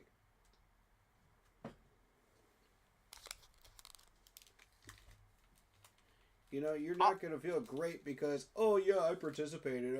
I got some special award. It's like those terrific kids sticker awards. It's like, come on, every kid is like, terrific. I guess So stupid. the ultimate point that I'm making, Jarrett, is I don't see honestly, and this is just my thoughts. All love. I don't honestly understand how you could feel that way, considering we've made it to the big dance twice and have come up short. Correct. You know what I mean? Like, I just, I just find it hard to believe there's no way, like, you could honestly feel that way if we were to get back there a third time and we lose. But if we get obliterated, it's worse than if we come up short. Like, especially considering The previous times we got there, we couldn't do it. Mm-hmm. I find that hard to believe. I really find that hard to believe. Because we're talking about the championship. Championship. You only get one try at it. You only get one try at it.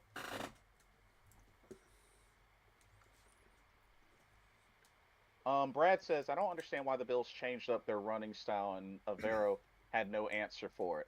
I mean, shoot. My theory is talk to the Avero, shifts. I guess. My theory is the shifts that they were doing. If you look at Rosebloom, he is absolutely susceptible to those shifts. And it can take him out of position and take him out of his gap. So a lot of those big runs that we had at the beginning of the year, that was Rosebloom not being in his gap. Nah, Jared, don't backpedal. Don't backpedal. Says, to be fair, a Super Bowl game and a regular season game are completely different. I used that example. You said you would be upset for both, but you'd felt good about being competitive. That was in regards to the Super Bowl game example. Don't backpedal. Don't backpedal. Like a regular season game, it may not be the championship game, but you gotta what do you have to do to get in the playoffs? You gotta win enough of those regular season games to put yourself in position to make the playoffs. Like it may not I say again, it may not be the same stat wise, but it is the same record wise. A loss is a loss, record wise. It may not always be the same stat wise. I'm just saying. Right.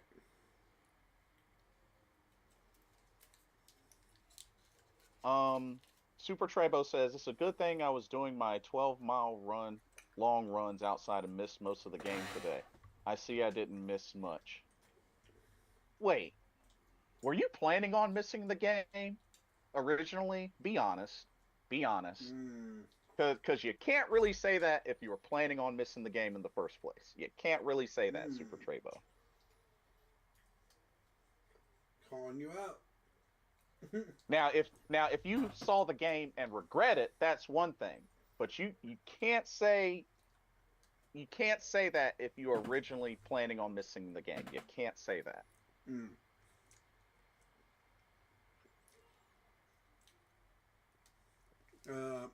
David Screw says, I don't mind losing, but this loss, the way we lost at home, is unacceptable.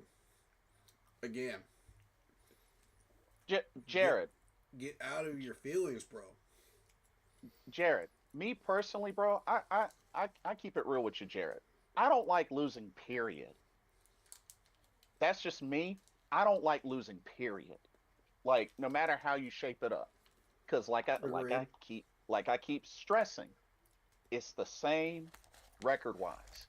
Whether it's Super Bowl, regular season, the great Herm Edwards said it best. You play to win the game. So therefore, that's the outcome you're expecting every time. You know, especially if you're going to the games. Nah, I'd be upset with losing, period. I mean, it is what it is. You move on to the next. You don't dwell on it because at the end of the day, you got to move on to the next week. Yes, there's a lot that you want to take back. I get that. That you wish would have been, done differently in the previous games. Absolutely. We could all talk about that till we're blue in the face. I don't vouch for losing, period. Doesn't matter what championship, playoff, regular season, period. Like, you play to win. Now, I understand that preseason, the consequences aren't a detriment among others, but you don't go into those type of games with saying, with the mindset of, well, it's preseason, so I'm not going to try. Oh, no, nobody's going to do that. Right. I mean, that's what you get paid for. Right.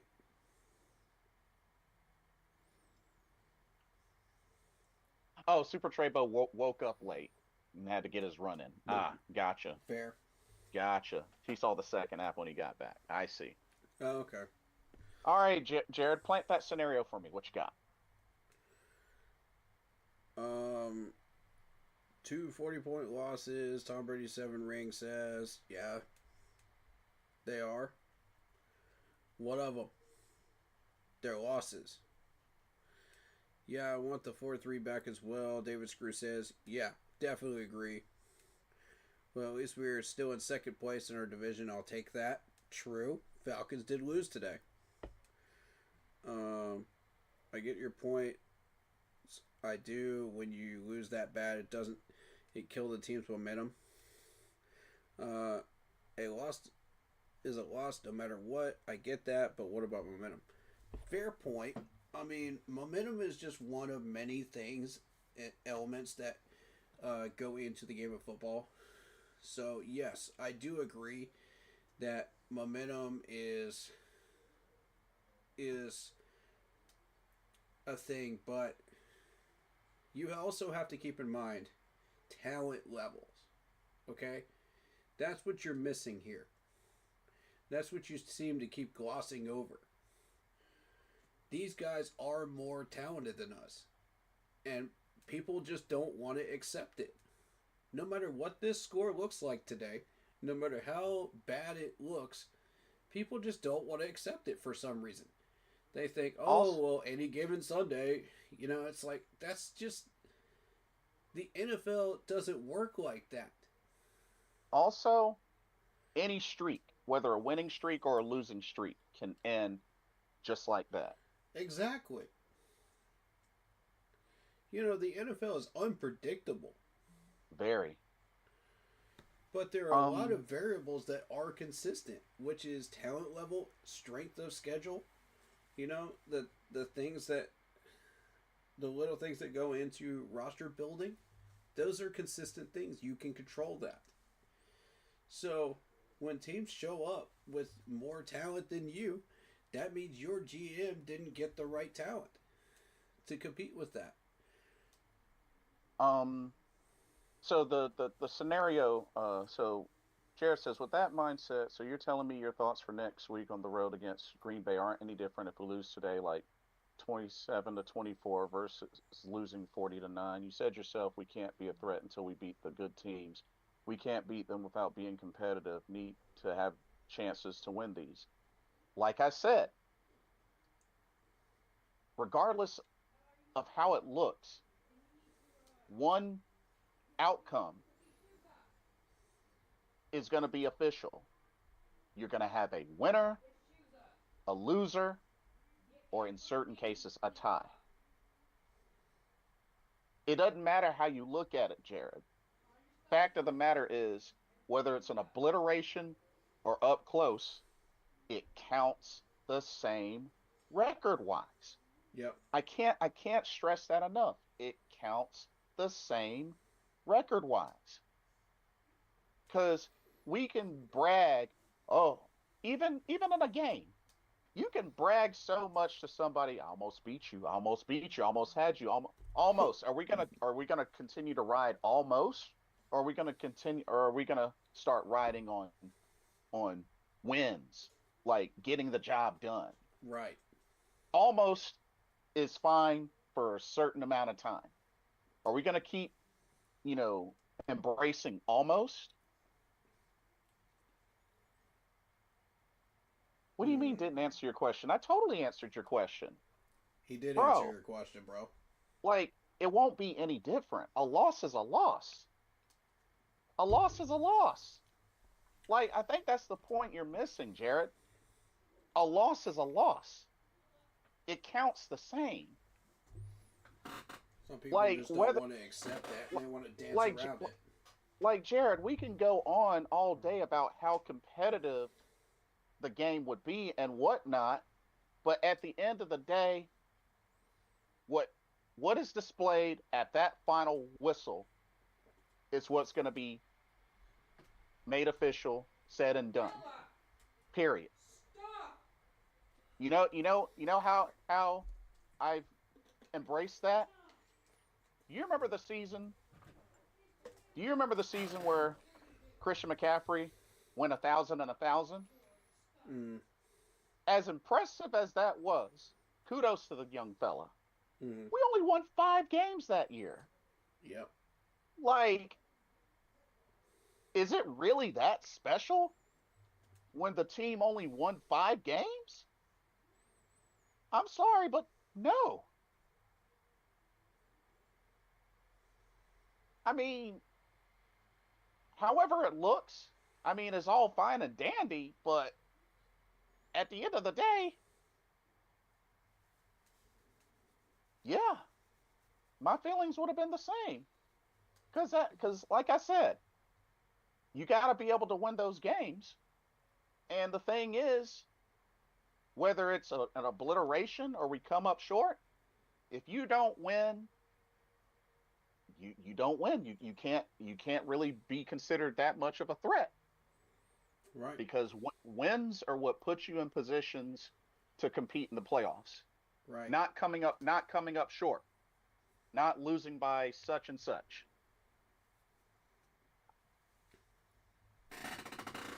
I'm glad you brought up the Green Bay game because here's the thing.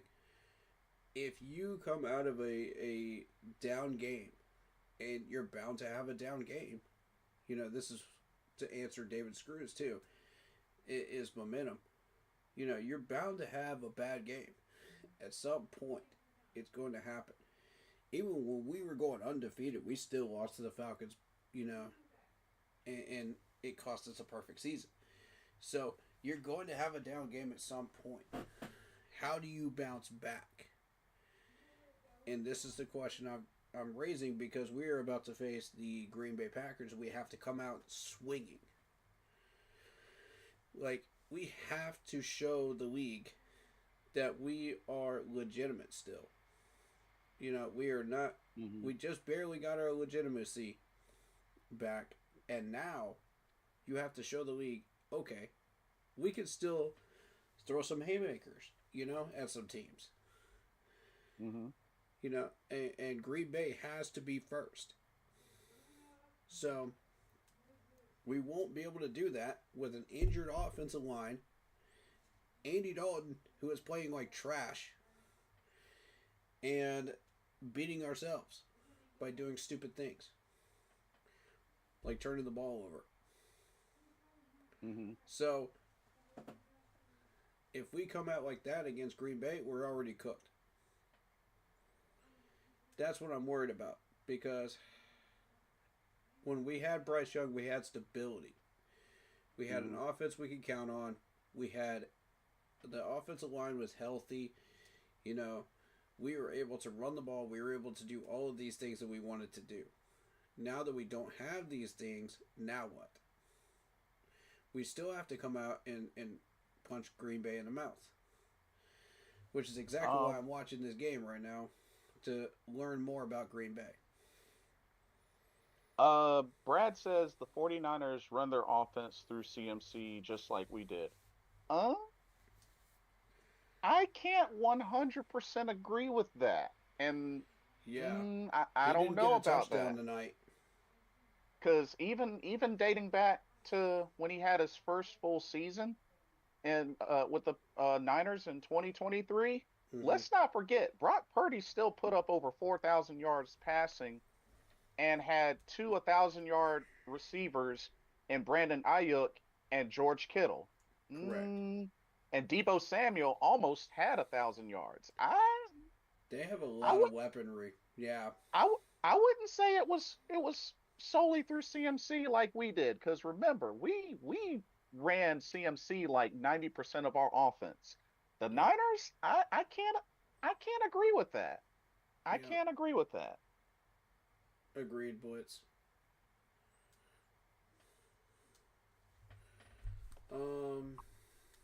Jared says that's totally fair. We definitely have bad games, and for what it's worth, if we go into Green Bay and have a bounce back proving this was just a bad game, I'll come to your stream and say I was wrong. And again, all love here, homies, bros for life. Yeah. And like I said, I get the frustration. Yeah. It's just like at the end of the day, it's a reminder that, especially in scenarios where, it still counts the same, and it could be the determining factor of whether we, secure a playoff spot or not. Many different scenarios can really stem from that. Just, like I Correct. said. Um, let's see.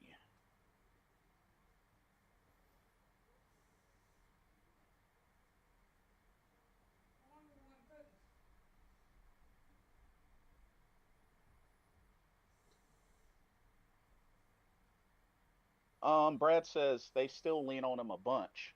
I mean, you definitely want to ride your top players. Yeah, of course. I'm just saying, I can't agree with the fact that they have used him and abused him, considering, look at what we've done with them and look at what the Niners have done with them. It's a night and day difference. Yeah. It's a night and day difference.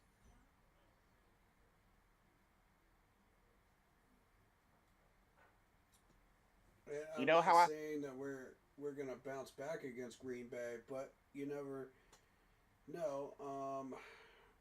If Bryce comes back, we get this offensive line straightened out.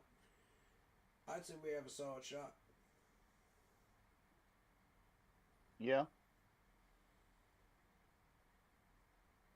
Pittsburgh's defense is figuring them out. If Pittsburgh's I will defense is figuring them out, we can figure them out. I will say this though. I will say this. This season, he could be on par for another 1,000. I will give you that, Brad. I will Mm-hmm. give you that. This year he could be on par for another 1,000.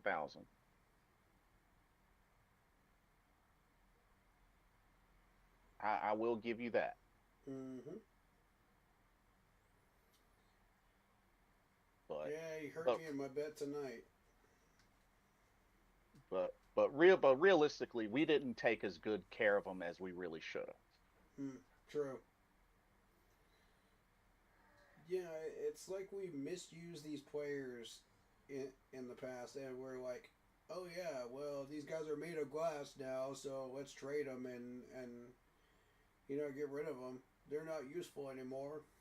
It's like, and then they go and win a Pro Bowl. And the sad thing about it, he was fine. Like they did right Yeah, by him his first 3 years, but then after those first 3 years, they just ran him into the ground. yeah, and that's what I was concerned about. But yeah, those first 3 years, it was fine. It was dandy. But yeah, just oof. You take those turnovers away, the game could have been much closer. David says, yeah, I agree. Yeah, I mean, hard you look at hard the to win first games half off alone. turnovers. Hmm. We gave up 10 points off of turnovers of our own doing. That means they only got 9 points legitimately in that first half. Yeah, That's hard to win doable. ga- hard to win games off of turnovers. Yeah. But I mean, you have a game manager quarterback in Andy Dalton. Let's call it what it is. He thinks he's a gunslinger back there. He doesn't run like the RPO. He plays like a gunslinger. And you can't play like a gunslinger in an RPO offense. It doesn't work. I've been trying to say that. And the dude will stand there like a statue and take 7 sacks when he should be getting rid of the ball. You can't stand there for Yeah. 15 minutes and expect, oh, I'm going to make a sandwich and check my mail and expect not to get sacked at some point if you don't find somebody open. Mhm. You got to get rid of the ball. At some point, that internal clock has to ring and you have to get rid of the ball. And Andy Mhm. doesn't have that internal clock anymore. He might have in Cincinnati, but he doesn't now. Brad says we don't have no quality backup offensive lineman behind Brady Christensen and And Josh that's the Nijman. major concern right now. That's the elephant in the room. Yeah. We have to address that. Yash has played a couple of solid games, but a couple of solid games does not equate to the rest of the season. Right. Jarrett says, don't get me wrong. If someone told us at the start of the season we'd be 4-4 while being 3-1 at home, we'd all have taken it. Fair. Yep, true, true.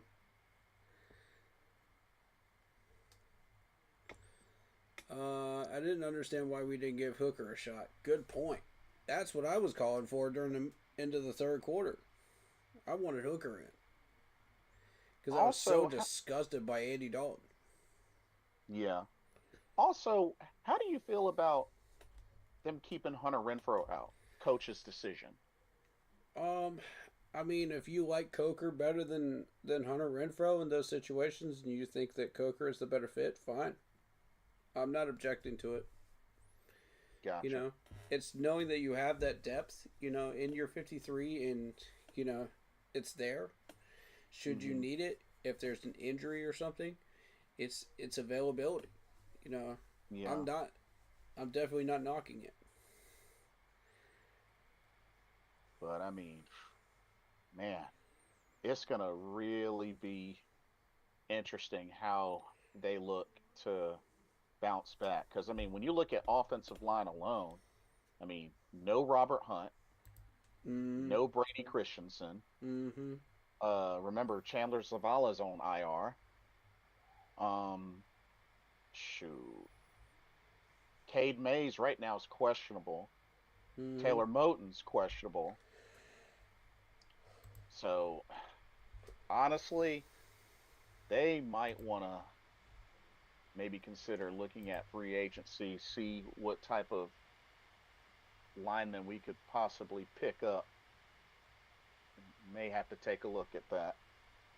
I mean, you can only shift around Austin Corbett so much. This is a beat up offensive line. Yeah. We have Josh Neiman and we have Jake Curhan. Who is Jake Curran? Um, not a 6'6", familiar name. 316. He's an offensive tackle from California, 5th season. Did we just pick him up, or did we get him off the practice squad? What happened with this dude? What's his name? Jake Curhan. Jake Curran. Curhan. Okay. Brad says, I hated seeing Corbett at center. He had another few questionable snaps today. Yeah, there were. I don't like it definitely either. a few. But we're gonna have to tough that out for a little bit until Cade Mays comes back. Cade Mays should be our starting center. The coaches agree. We agree. We're all on the same page on that. So he came from the Bears. He was with the Bears last year, and before that, 3 seasons with the Seahawks. 5 years in the league. This Jake Curhan. Okay, interesting. Brad says we also have Guy Walton. The guy Walton as well. He was not listed on the ESPN depth chart, but Oh, Brandon Walton. Brandon Walton, yeah. I did see him on the Panthers website. Yeah. Depth chart, but I don't see him on the ESPN one. So, when it comes to available O-line, I mean, what are we thinking? Tackle or guard? Mainly. That's a tough one. Because Josh Neiman is mainly a tackle, right? Yes. Mm-hmm. Right now there's Brandon Sheriff, who's supposedly available at guard, 10-year veteran. Shaq Mason, or excuse me, Jedrick Willis, or Wills. Let me see what we got. Send me that link of the listing, and I'll take a look. Okay. Because I'm thinking, even if it's just one person that they can pick up, it's something they might want to consider. All right, I just sent it to you. Perfect. Let's see. But I don't know if any of these folks Okay. catch your attention, but Um, currently not yet.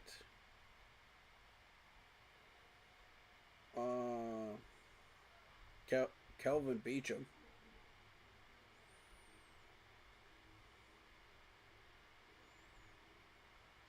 Let's see. Greg Van Rotten. Greg Van Rotten was on our listing. Bradley Bozeman. Bradley Bozeman. Go get him back. is he available? Currently with the Chargers. Okay, so this listing is people that have already been signed. There's a tab that should say available. Okay. Yeah, I see it. Guards definitely more important for internet internal runs, but I would say tackles for passing and exterior plays. Jack Not a, Driscoll. that's understandable. Jack Driscoll catches Jack my Driscoll. attention. Mm-hmm. He's a guard. Okay. Used to be with the Eagles. Oh yeah. Mm-hmm. Brad says Dan needs to get on the phone and find some O-line depth, and Bozeman was benched last I heard. Ooh.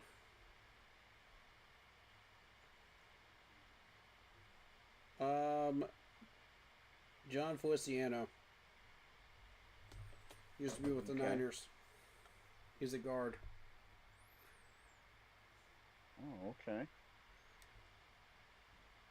There's a lot of people that are very high on Brandon Sheriff. Yeah.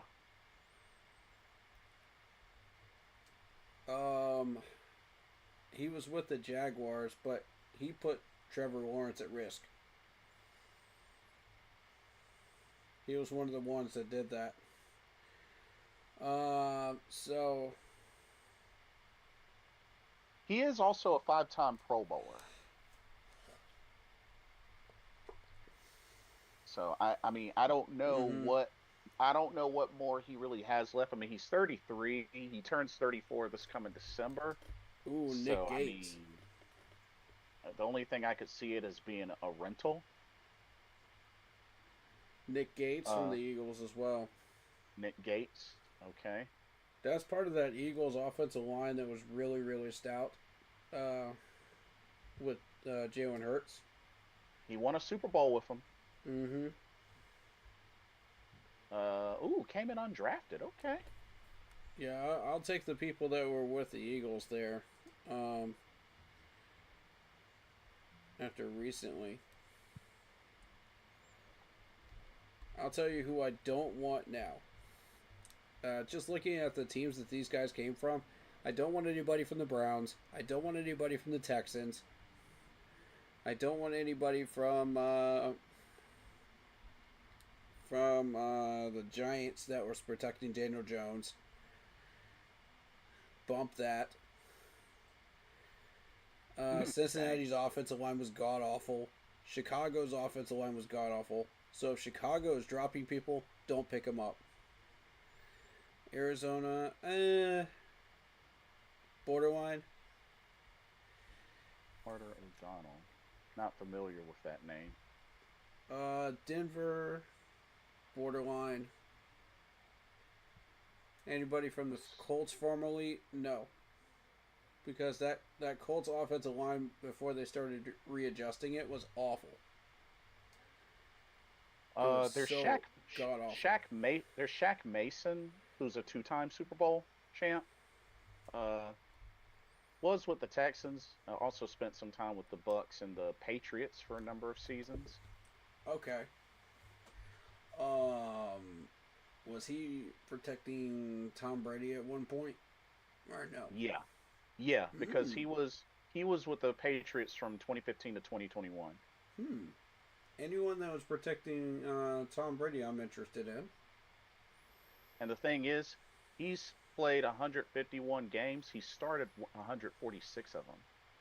Yeah, that was a clean pocket that Tom had in Tampa. Definitely. Clean pocket. So, They just were not doing anything that and year Shaq is in 2020. and Shaq is only he's 32. He just had his birthday for the year. So Hmm. I mean,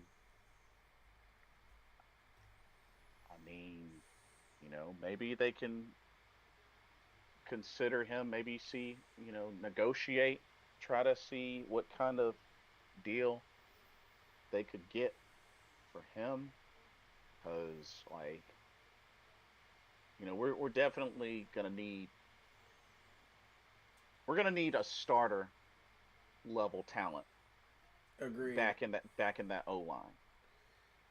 Yeah, and I'll add Miami to that list because Tua's offensive line was awful last year. So, no. That caused Tua to get a Uh concussion. LaRaven Clark. Let me see who this is. Yeah, I'm interested in LaRaven Eagles players. I'm LaRaven mildly interested in anybody from the Chargers So LaRaven Clark, and won a Detroit. Super Bowl, but he's played 64 games, but has started only 18 of them. Mm-hmm.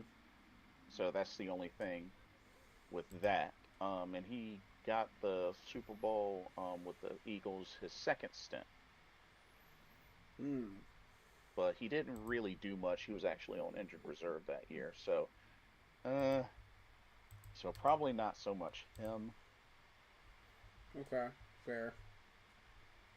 Jack Driscoll, I'll give you. I think Jack Driscoll Yeah, is definitely a name. that name pick stood out to me like a sore thumb. That is Sam Mustipher from the Chargers. The Sam only Mustafa. reason that Sam Mustipher is there is because Bozeman is a Charger. I see. He's the reason he got cut. They were looking for an upgrade. Now, does Sam have any of the skills that he had before he got cut still? So he's practice squad, played 64 games, but has started 43 games. That's what I was thinking. Yep. He was the backup to whoever was there before Bozeman. So that's what we're dealing with. Um, There's Cody Whitehair, who was a Pro Bowler in 2018, started 121 out of 136 games. oh, okay.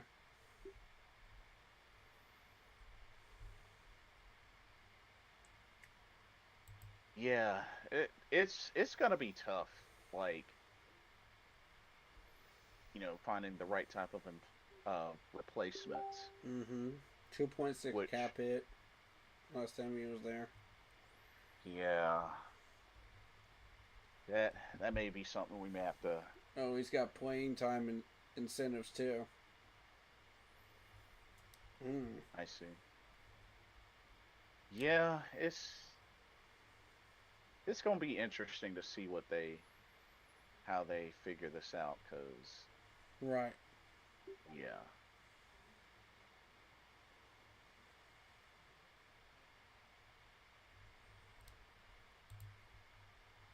So we've got Pittsburgh up 9-7 right now.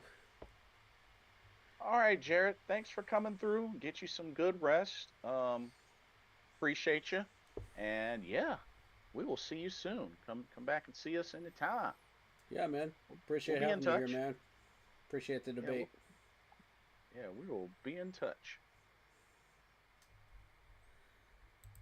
Uh, but Andy just isn't the guy we need for backup. Facts. David, yeah. apologize for being stubborn. I just want wins. Yeah, I mean, we all do. You know? No, we all do. Like, I get it. We There's totally a get it. difference between complaining about, and wanting wins and being realistic with your schedule.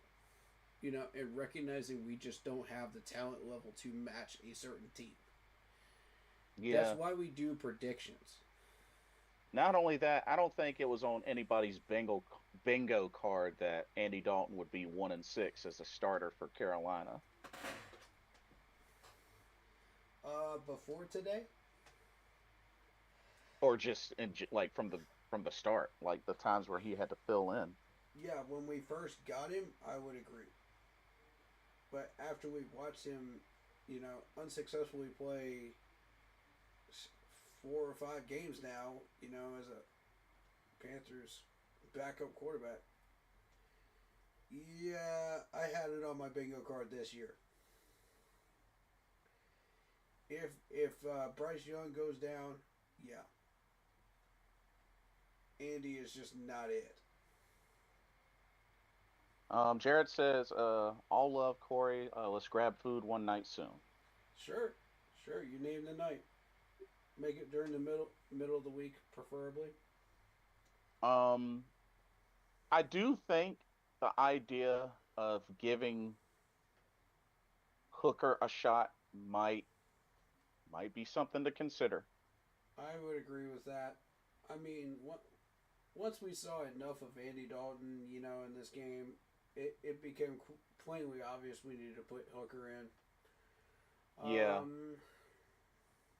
but at the end of the day, we got to really hope that Bryce can come back as soon as possible and really get back into this offense Right. because we're gonna need him. We're definitely gonna need him. I'm not a huge fan of putting in third string quarterbacks in blowouts like that, but when second stringers do need the reps. But in this case, Hooker does need the reps. He came straight off practice squad. And, we need him to be understanding of what this system is that we're trying to run under Bryce. You know? But Hmm. at the same time, like, we don't want to give away too many trade secrets to the Packers. So. And Brad makes a good point. We do have Mike White as well. I guess that's another option. I mean, So it's not as simple as just let's put Hooker in. You know what I mean? hmm Just because Andy is trash. There's more to it. There's some strategy involved too. Because you don't want to show too much on tape for the Packers. Um, currently Pittsburgh's figured out this Packers offense. They're not doing too much right now. They're trying to move down the field right now, but they're having a real tough time doing it. Steelers are making them earn every yard. So, I mean, if we could play hmm like that, we could play tough as nails defense, against yeah, Jordan Love and handle that game like we did against Dallas, there's a shot with Bryce Young back. But we got to yeah, figure out this offensive line. See, that's the problem. yeah. That's gonna be really the big step, the next big step that really needs to be addressed ASAP is patching this O Man. line. But if we somehow manage to do both of those and get that straightened out, do I think there's a shot? Yes. Because it's just right back to business as usual, and handling the game plan just like we did against Dallas. Yeah. So we'll see what happens. It's just yeah. I mean, this is a setback, but one, if they can put this together correctly, they can recover from this setback. But they gotta hone in on it, and it's Agreed. Too yeah, many yeah, injuries on the O line. Yep, facts. yeah. It's unfortunate. Uh, I I was looking at this offensive line throughout the year, and I said, if Brady Christensen goes down, we are cooked. You know, Yeah. because everything we have put together and tried to do is going to go out the window if we don't get something going with that offensive line. Because Bryce will not be able to run his offense properly when he comes back. Brad says, can Avero bounce back next week? He better. I would hope He so. better. That's all I can say about that. He better. And ladies and gentlemen, the Indianapolis Colts are 7-1. That's crazy to me. Wee. And Daniel Jones, you know what? I'm going to go ahead and say it. Daniel Jones is in the MVP race. I'm going to just go ahead and say it. If he's not his home. If he's not in that race, I guarantee you he's in comeback player of the year race. If not MVP, comeback player of the year, I think he's definitely, possibly a lock for. Yeah. 21 of 29, 272, 3 touchdowns. Like, this dude is playing out of his mind. 2,062 yards, 13 touchdowns, only 3 picks. It's impressive, man, for sure. Like, and see, he hasn't even hit his max yardage yet. Mm-hmm. Like, and they're 7-1. Like, it was like he went from the Giants to the Colts and was just like, hey, this is home. This is, ooh, weapon over here, weapon over there, weapon over here, weapon over there. Ooh. Like, ooh, look at all these weapons. Ooh, touchdown for you, a touchdown for you, a touchdown for you. Like, Jonathan Taylor is like, hey, nice to meet you. Ooh, very honored to meet you. Michael Pittman's like, hey, you can throw to me any day. Josh Downs is like, I know we played at different colleges. It sucks that you played at Duke, but you know what? We're friends now because we are cooking together. Yep. Like, yo, the Indianapolis Colts. Anthony Richardson, who? What? Right. Shoo. I knew the AR experiment was not going to work. I knew it from the combine before he was even drafted. Yeah.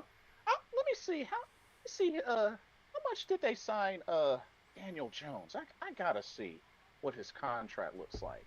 What's this dude's contract look like? Oh, I bet it's nice. Hold up.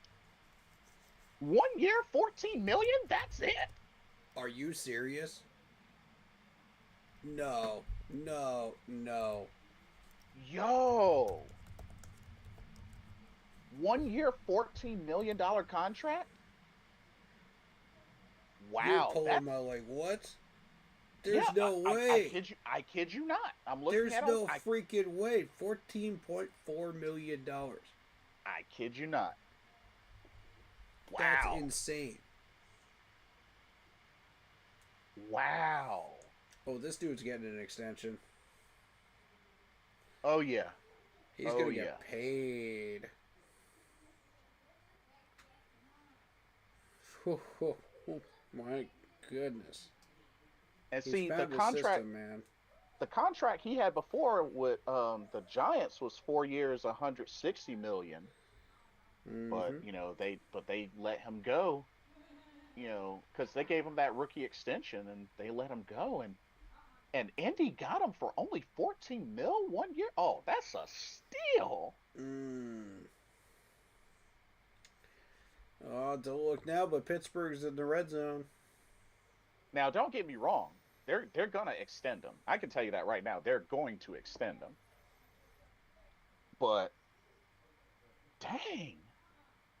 I figured he didn't have a high contract, but dang. Mm-hmm. Wow. I'm dumbfounded.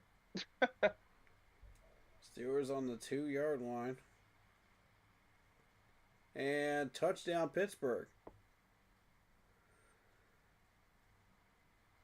Wow.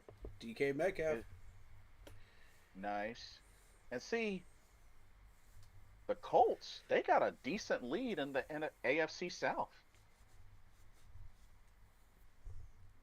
And they are protecting home field, 5-0 at home. Goodness gracious. Shoot, Hmm. Peyton Manning what? Peyton Manning who? Okay, maybe I wouldn't go that far, but Yeah. still. But wow. And New England, I think they got their quarterback in Drake May. Yeah, I was just Mm, looking at them. They got on a 5 game winning streak, but again, like, who were these teams that they beat? Yes, you beat us. Legitimately, we were not that good at the time to start that yeah. winning streak. You beat the Bills. Okay, legitimate win. You beat the Saints 25-19. All right, cool. That's a win. You beat the Titans 31-13. Trash team. You win. You beat the Man, Browns 32-13. That's a win. That's a trash team though. The man, last three are trash teams. the Indianapolis Colts at the top of the AFC was not on my bingo card. I'm gonna say it again. If the Bills play the Pats again, it will not end well And for New also shout England. out to the Broncos. They beat up on the Cowboys. They're 6-2. Y'all Patriots fans think you're all high and mighty right now. Wait till the Bills figure it out, man. And the Bills face you guys again. I'm telling you, December 14th, watch out. Now That's not see, gonna go well. it's gonna pick up some for them because they still gotta, let's see, they gotta play the Bucks, they gotta play the Bills. I mean, I That's not mean, gonna go the way you think it will, Pats fans. I mean, they don't have a crazy difficult schedule. So I mean, That's the point I'm trying to make.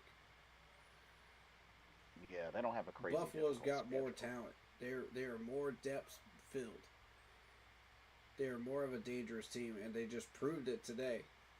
They literally just sent a message to New England saying, "We're coming back for that title again." And there's not anything you can do to stop us. We will have it again. You know, Yeah, New England's over there. Oh, we just got a couple, like three soft wins going. Oh yeah, we're really good. We're really good. Bills 40-9. Against us. Oh, okay. Wait a minute.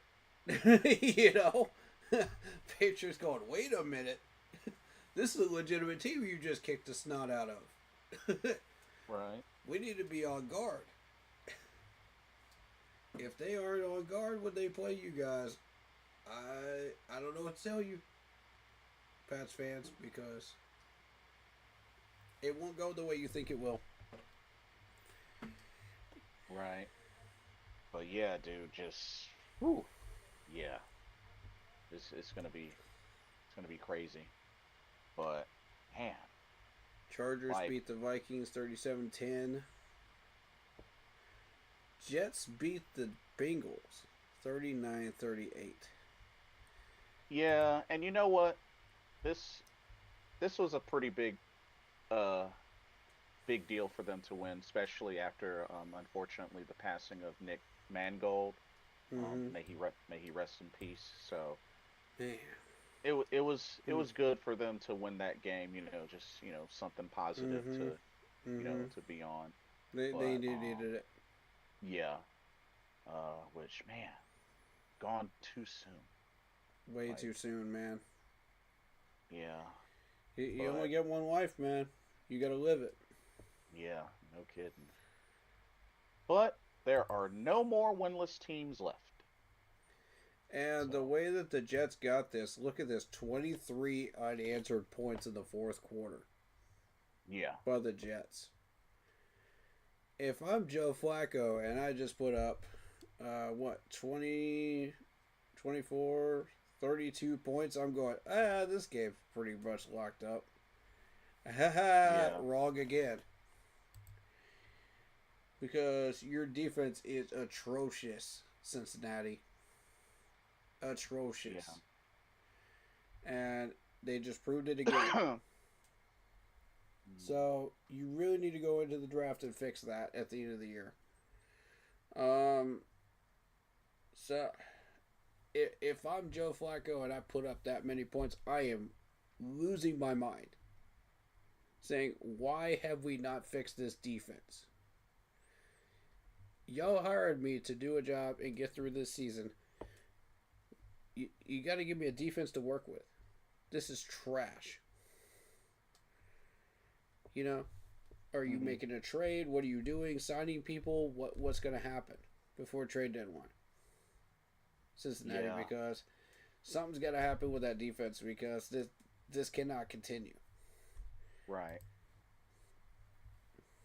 You're dealing with a defense that has given up consistently over 30 points in the last 2 games.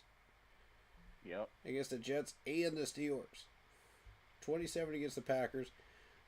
37 against the Lions. 28 against the Broncos. 48 against the Vikings. 27 against the Jags. You know, and that's really when that decline started, was against the Jags. Defensively. So now you have lost the last 6 out of your last 7. Oof. Yeah. But wait, yeah, 5 out of your last 6. My bad. That's horrendous. So Bears lose to the Ravens 30-16. Kind of a surprise there. Bears, what happened? You know, what went on there? That's weird. Houston beats San Francisco 26-15. Upset pick of the week. If anybody picked Houston. David says, win or lose, I'm still a fan. Always be a fan and love this team. I know we have talent, but we need more depth and other pieces to be a true contender. I'll be here when it happens, though. We'll be here too with you. We will be here too. I think it'll be a year or 2 before we really make a full run. Yeah, of course, you know, the sooner the better, but yeah. And I know the impatient people are like, oh, let's make a run now. Let's make a run now. We don't have the pieces, y'all. Like, we're lucky if we can even get the 3-game winning streak we got this year. And that's with everybody healthy. We still have work to do. Loud Pack Luck. I hope I said that correctly. Welcome to the stream. He says, keep pounding. Yes. Oh, missed field goal by Green Bay at halftime. Keep Pounding USA says, did y'all see Cam Skateboo's ankle injury? Yes. And oh man. Yeah. Oh, you missed it. But yeah, it was pretty nasty looking. Yeah. Like, yeah. And they are registering it as a dislocated ankle, and he's out for the season. Oof. Yeah. Ankles are not supposed to do that.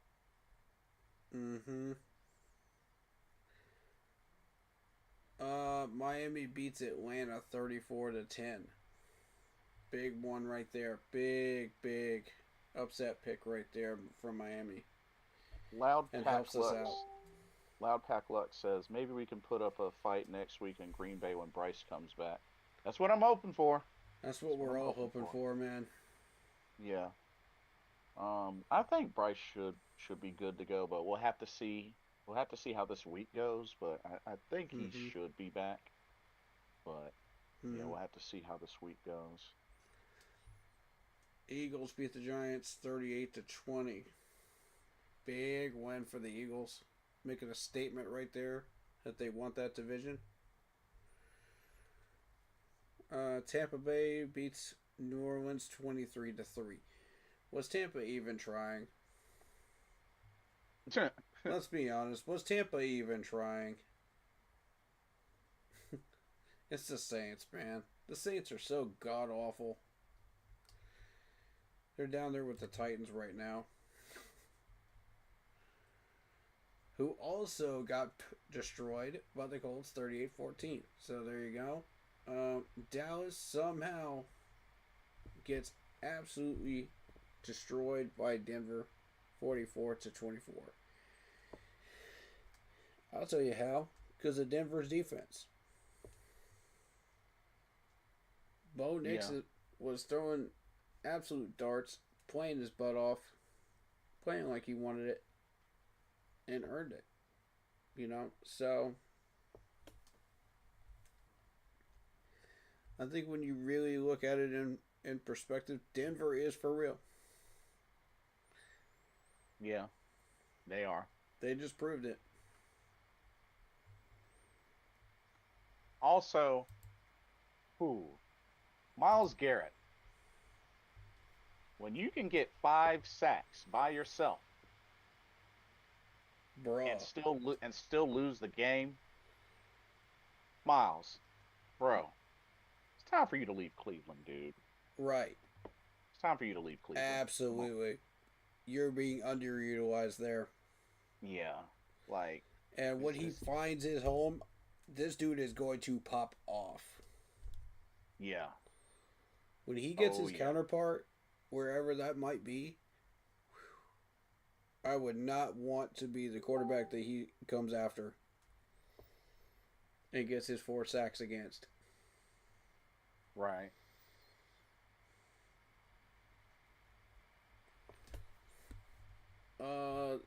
We still have yet to come Washington and KC tomorrow night. Oh yeah, that's right. The doubleheader, right? Or no? Or Nope. is it a doubleheader? Nope. Oh, just one game. I see. Yep. Loud Pack Luck says I feel bad for Myles Garrett. Me too. Yep. Yeah, like, ooh, Yeah.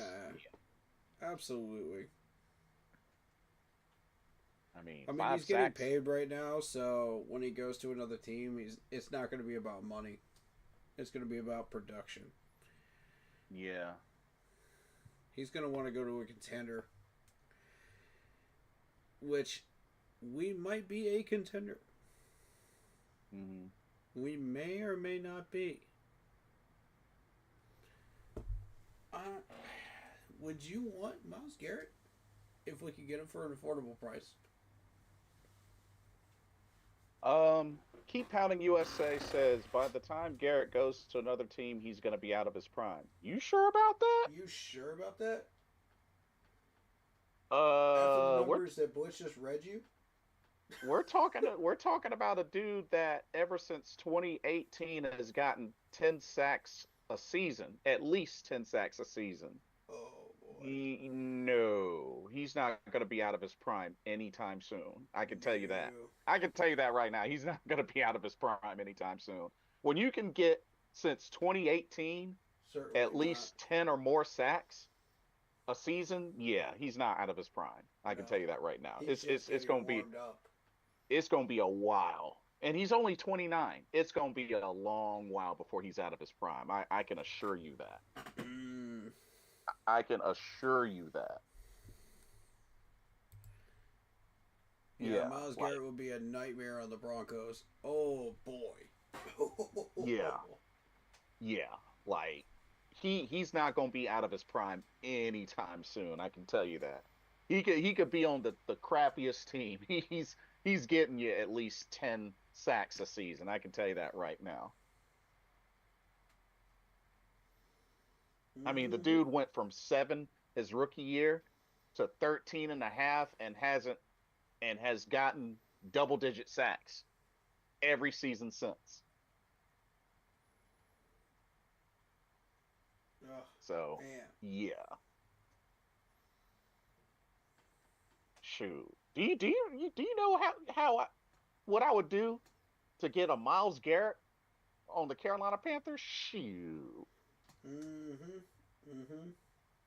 Shoot, I bet you at age he could be 35 years old, probably still give you at least 8 sacks.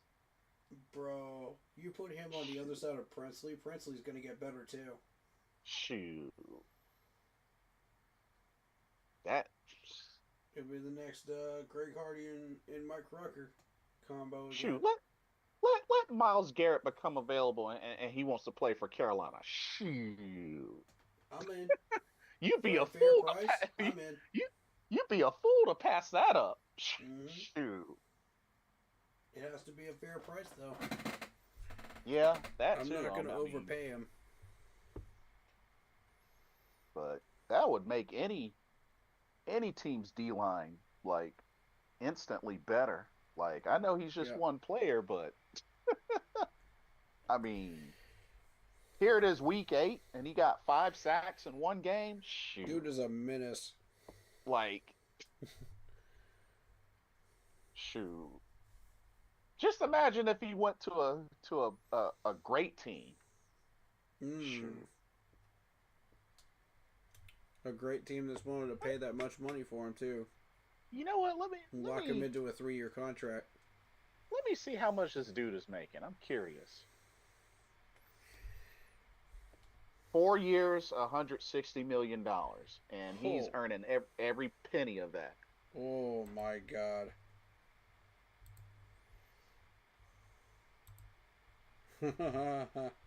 Not to mention, as a matter of fact, this is his second career extension because he had the rookie season, the rookie years, then he had the rookie extension, and then he had the Oh, current my extension. God. This dude signed all the way up to 2030. I will say this: he might be. 2031. I'll say this: he might be on a crappy team, but that dude is getting Oh, paid. my God. That is Shoot. insane. That dude is getting paid. Oof. But he is producing. You can't say he's not producing. That's a lot of money per year. Shoot. Yeah. We can't afford that. And you know what's crazy? At least 124 million of that is guaranteed. Mm. And has an average annual salary of 40 million. God. 40 million a year. Yeah, we can't afford that. Bump it. Whew. Would be nice, but shoot. Mm. Like wondering if he's out of his prime. I think the real question is what team would break the bank for him? Shoot. Who will be the top bidder for Miles Garrett? We will start the bidding at 160 million. Who has 160 million? Is that 161? Oh, 165? Do I hear 170 million? $200 million. Do I hear 205 million? Like I'm just saying. I'm just saying. Loud Pack Luck says New Orleans. I'm gonna tell you right now, if the Saints get them, we're screwed. Oh my God. No way the Saints can afford that, dude. They barely make the freaking black every year. Yeah. No way. If they somehow break the bank and get this dude, I'm calling BS. Because there's just no way. We need to talk to whoever is in charge of money in New Orleans and hire this dude immediately. Because that dude is a freaking straight magician. How the heck are you able to afford that and still pay the rest of your players? But yeah, that is true. They are in cap hell. That is true. Yeah. They've been in cap hell every year. They can't afford to pay their own players every year. I don't know how they somehow managed to get into 20 million in the black every single year. It is just it's fascinating to me. I don't understand how half of that stuff works, but it just fascinates me how the heck that's even possible when they start out in the red going into the offseason. And see, looking at currently, they are still $93 million in dead cap, which is the second highest in the league. How the heck are they doing this? I want your money manager. This dude is like a legend.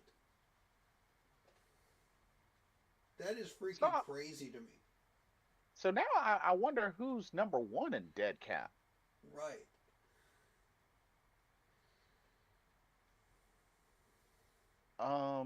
Because Carolina, the crazy thing is cap space wise, Carolina is 10th. Yeah. Mm-hmm. And we're going to carry that over into next year.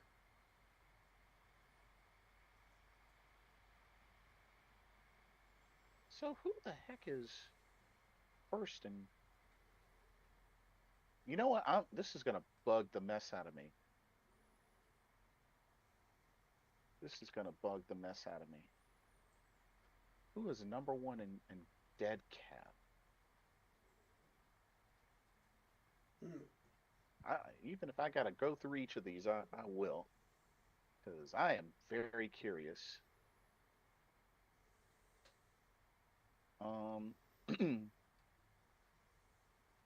Yeah, David Scritz has agreed 100%. Wow, the Seahawks are third in dead cap.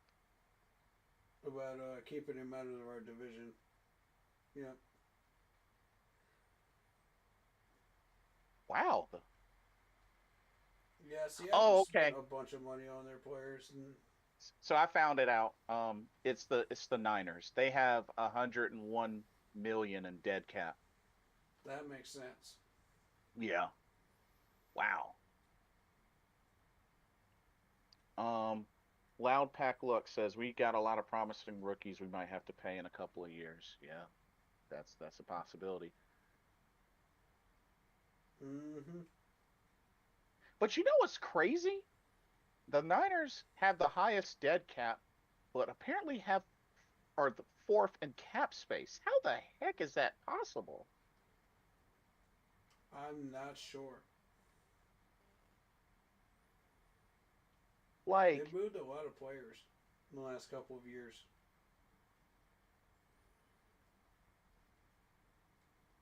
Like, wow. And you know what the biggest chunk of that dead cap? Brock Purdy. Yep. Yep. Because that's oof. Yep.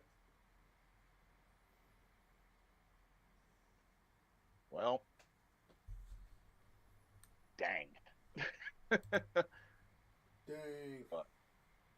But I mean, well, you know, it is what it is. Yep. But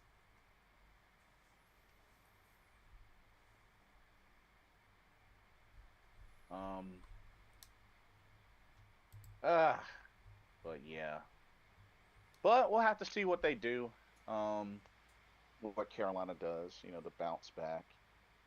And, just gotta prep for Green Bay. We cannot lose our identity. Right. Just gotta prep for Green Bay. Yeah, I'm watching Green Bay right now to kind of learn more about them. Yeah.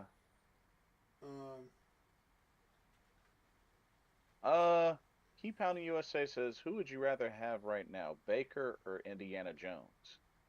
Baker. Indiana Jones is a lot older. Yeah. Have you seen Harrison Ford lately? Yeah. They just put out a Indiana Jones movie like last year, didn't they? Yeah. Now, are we talking Raiders of the Lost Ark, Indy? Because if that, then you know what? You might have an argument. That's a good one. I mean, yeah, even though Temple of Doom was my favorite, I mean, you can't sleep on Raiders of the Lost Ark. Facts. Facts.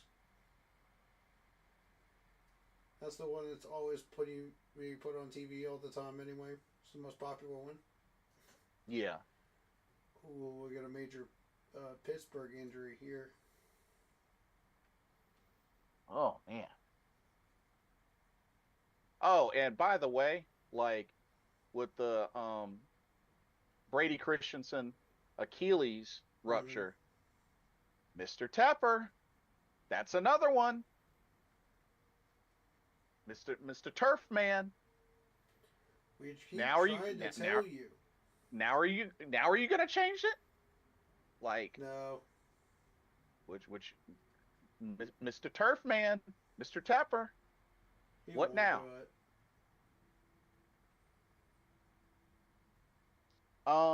Keep Pounding USA says, and I'm still confused on how we're not giving Rico more touches. It boggles my mind. Talk to Dave Canales. That's all I can say. Um, Loud Pack Luck says, I've never watched Indiana Jones. What? Hmm? Really? You're Wow. missing out on some really great movies, my friend. Go check I them would out. I would at least say starting off, check out the original trilogy. Agreed. Raiders of the Lost Ark, Temple of Doom, Last Crusade. The Mm-hmm. new the newer ones, I mean, there's a lot of mixed opinions on the newer movies. Yeah. Um, Kingdom of the Crystal Skull, I tolerated. I tolerated. Dial of Destiny, if anything, the original trilogy, the original trilogy. Yeah. I Even though I feel even though like I know, after that original trilogy, they were just trying to milk it and get more money. yeah, which I mean, I know Spielberg did do Kingdom of the Crystal Skull, which is why I said, I do tolerate it, Mm-hmm. but overall, the original trilogy. And if you want to watch them in order, it's Raiders, Temple of Doom, Last Crusade, in that order. Yep.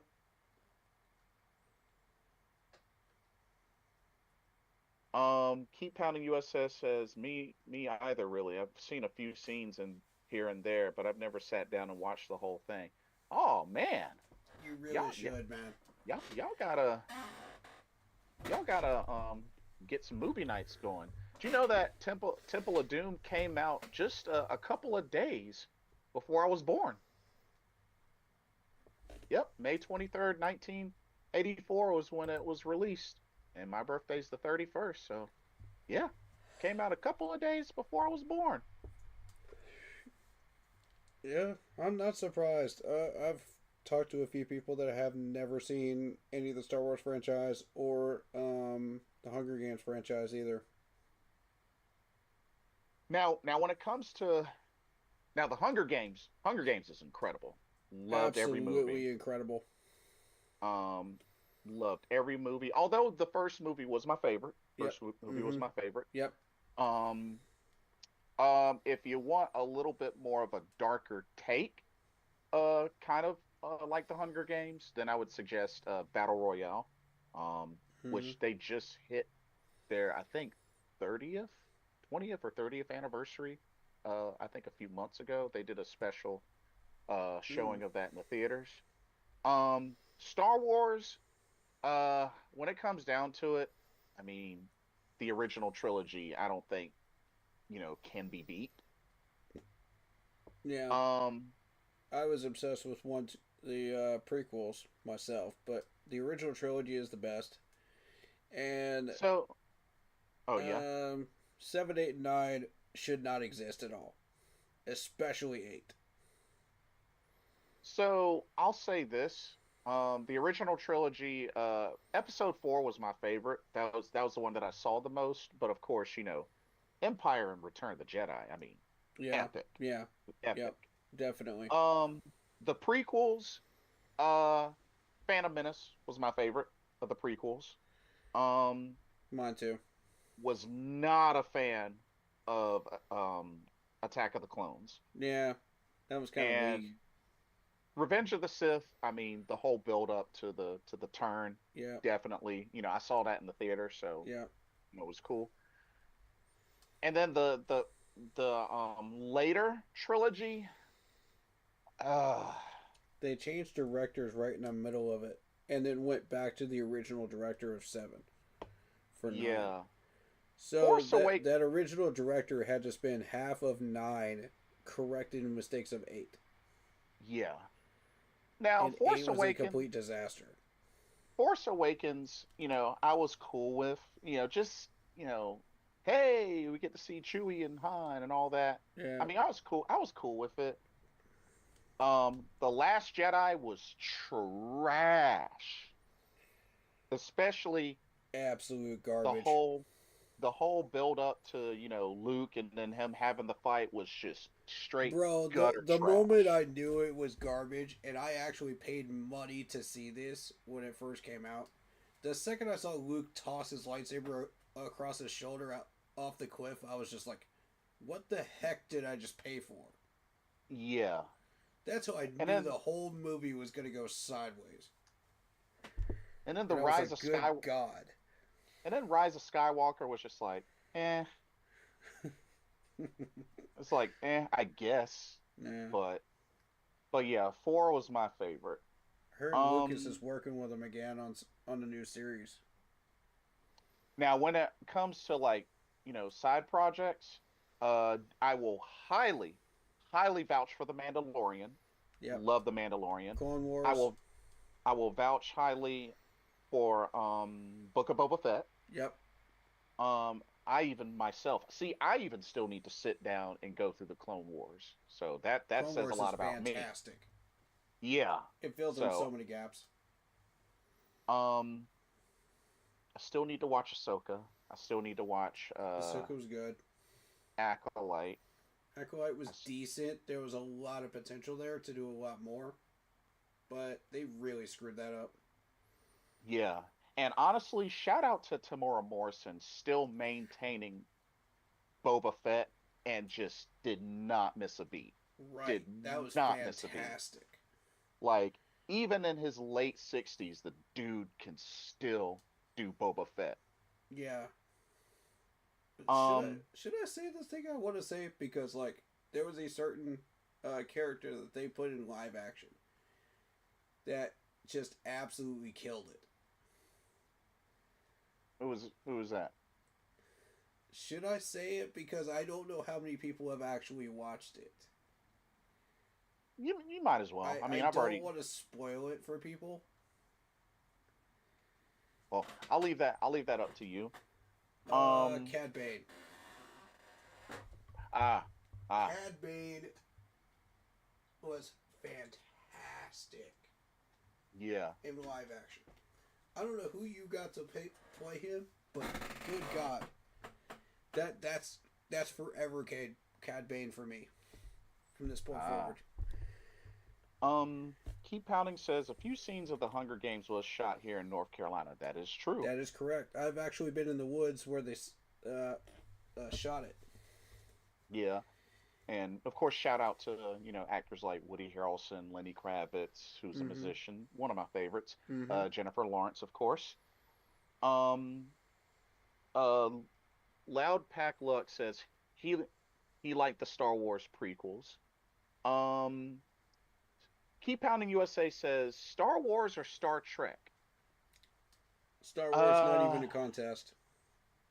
so for me, definitely Star Wars, but I will say when it comes to Star Trek, got to go with the Next Generation.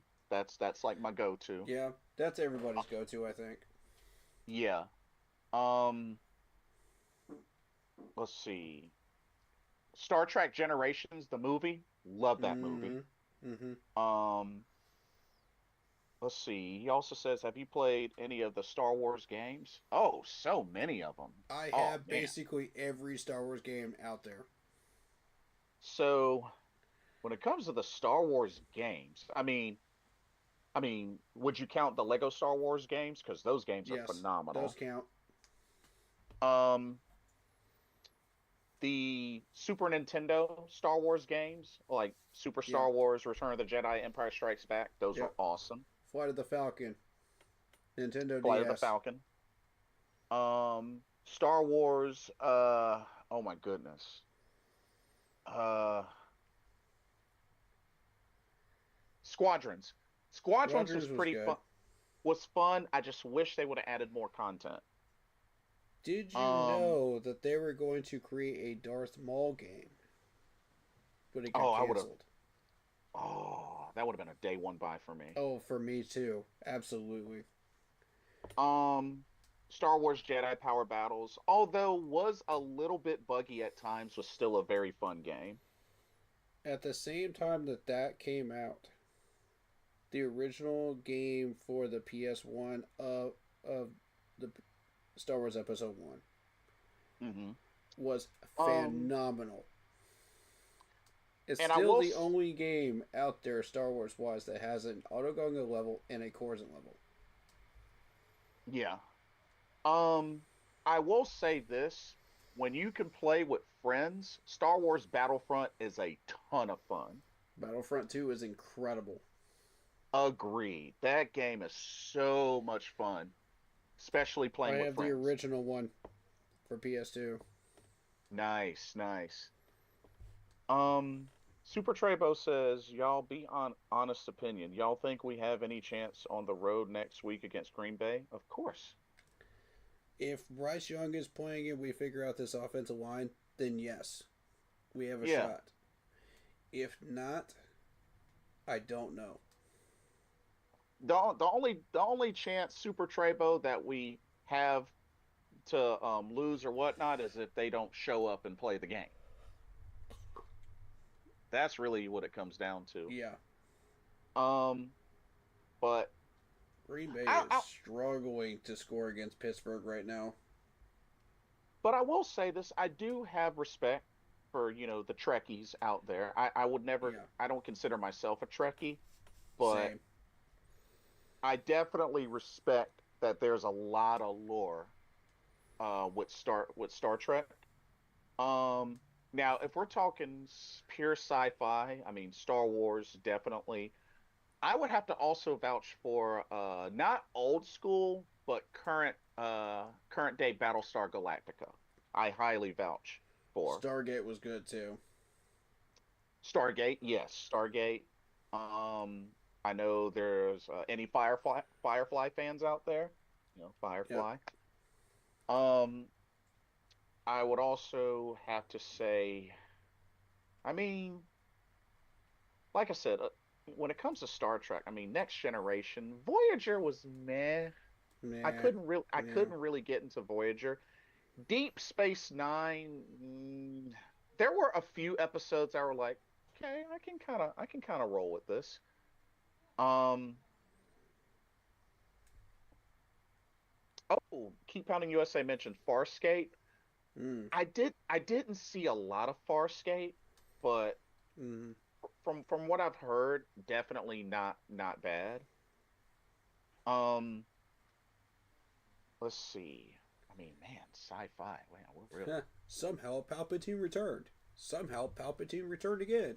Somehow Palpatine returned again. now 100 million when it years into the future. now when it comes to say light side, dark side. I mean, when it comes to villains, Yeah. number one, my number one to this day will be Darth Maul.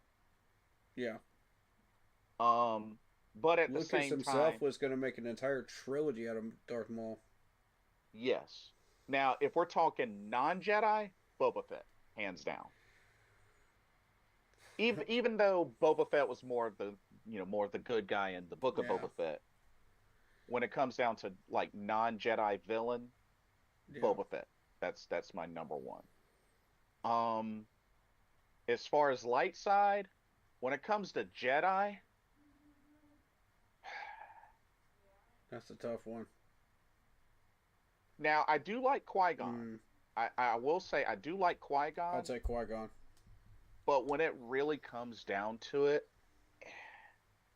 it's hard for me to go against Luke.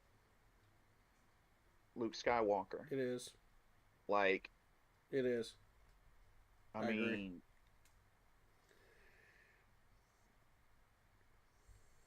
mean, Obi-Wan. I mean, I liked Obi-Wan. Yeah. I mean, he helped train Luke. So I mean, Mm-hmm. Yoda, they helped train Luke. Mm-hmm. But just really seeing what Luke has become and just like overall what he's been able to do, just it's hard for me to bet against Luke Skywalker. Agreed. Um, Anakin, nor back then, if it wasn't for his extreme vulnerability, I would consider Anakin Skywalker. But Mm-hmm. that dude is so vulnerable. That dude wears every single emotion in the book on his sleeve. Mm-hmm. Like, extremely easy to be manipulated. It's sad. It's really sad because Anakin had a ton of potential, a ton, Mm-hmm. but you know, just Palpatine just it was too easy. It was too easy. Mm-hmm. It Mm-hmm. was too easy. It's just like, dang, dude, you don't even like. And then got nerve enough to say, "What have I done, dude? You knew what you did. Come on now, like, really." It's like he must be stopped. So instead of shoving him out of the way, you cut off Mace Windu's hands. Like, come on, dude. You Yeah. knew what you were doing. Yeah. Yeah. It's like, oh, but it's for Padme, Ugh, and yet shut you it. you end up killing her anyway. So it's like, As far as like old Star Wars games, um, I do recommend Jedi Knight Dark Forces 2. It's a fun old game. I like Episode 1 Racer. I like Bounty Hunter. I like Commando. oh, Republic Commando. Yep. Oh, you want a really good Star Wars like non-Jedi related game? My whole Republic thing, Commando. my whole thing about that is they made these super battle droids like tanks. Yeah, Like I yeah, don't understand to this day like why they had such armor on them that you would run through like 7 clips on just one battle droid. yeah, And it's like you watch the actual Clone Wars show, boop, one shot, and then they're down. yeah. It's like, why is that not a thing in Commando? And it's amazing too what they did with the AI with your teammates in Republic Yeah, Commando. that was sick, dude. It's one of the reasons when it comes to squad based, Mm-hmm. like even though there was a lack of multiplayer, Yeah, the AI when you commanded your squad was ridiculous. was ridiculously great. Yeah, it was Like amazingly great response I rate. know it wasn't I know it wasn't necessarily the best looking game, but the AI and the gameplay for Republic Commando was so awesome. Yeah, it really was. Yeah. Like I remember first playing Republic Commando on Xbox and I was very impressed. Very impressed. I was very impressed with Jedi Fallen Order, Jedi Survivor, because this is again another Star Wars game where you actually can block lightsaber uh, Yes. blaster bolts with the lightsaber, and that was Yes. only done by like 2 or 3 games before that. Yeah. Um, Now, Star Wars Episode One, Phantom Menace included. yes. Now, I will say if you want the very simple chill games where you can enjoy the story and not have to panic so much about, losing lives or anything like Right. that, the Lego Star Wars games are Yeah. are very chill, very easy to enjoy, um, stress free, and it's just a good fun way to like play through the Mm-hmm. story, through the entire like main story from episodes 1 to 9, and it was just a lot of fun. Even if you do just the original trilogy, Lego Mm-hmm. Star Wars, still a ton of fun. A ton of fun to play through. Traveler's Tales have done really good job with the different Legos games, whether it's Star Wars, whether it's Mm-hmm. Lord of the Rings, the Yeah. Marvel games. It's Very just, impressive. very impressive. Um, An old favorite is KOTOR as well. A lot of people love oh, KOTOR. I still never finished. I I need to still have to finish learn that. that game and do that one Yeah, because I've been told so many great things about the game, and I really need to look into it and put the time yeah. into it. I never Perhaps I'll finished do that in the the first spring one.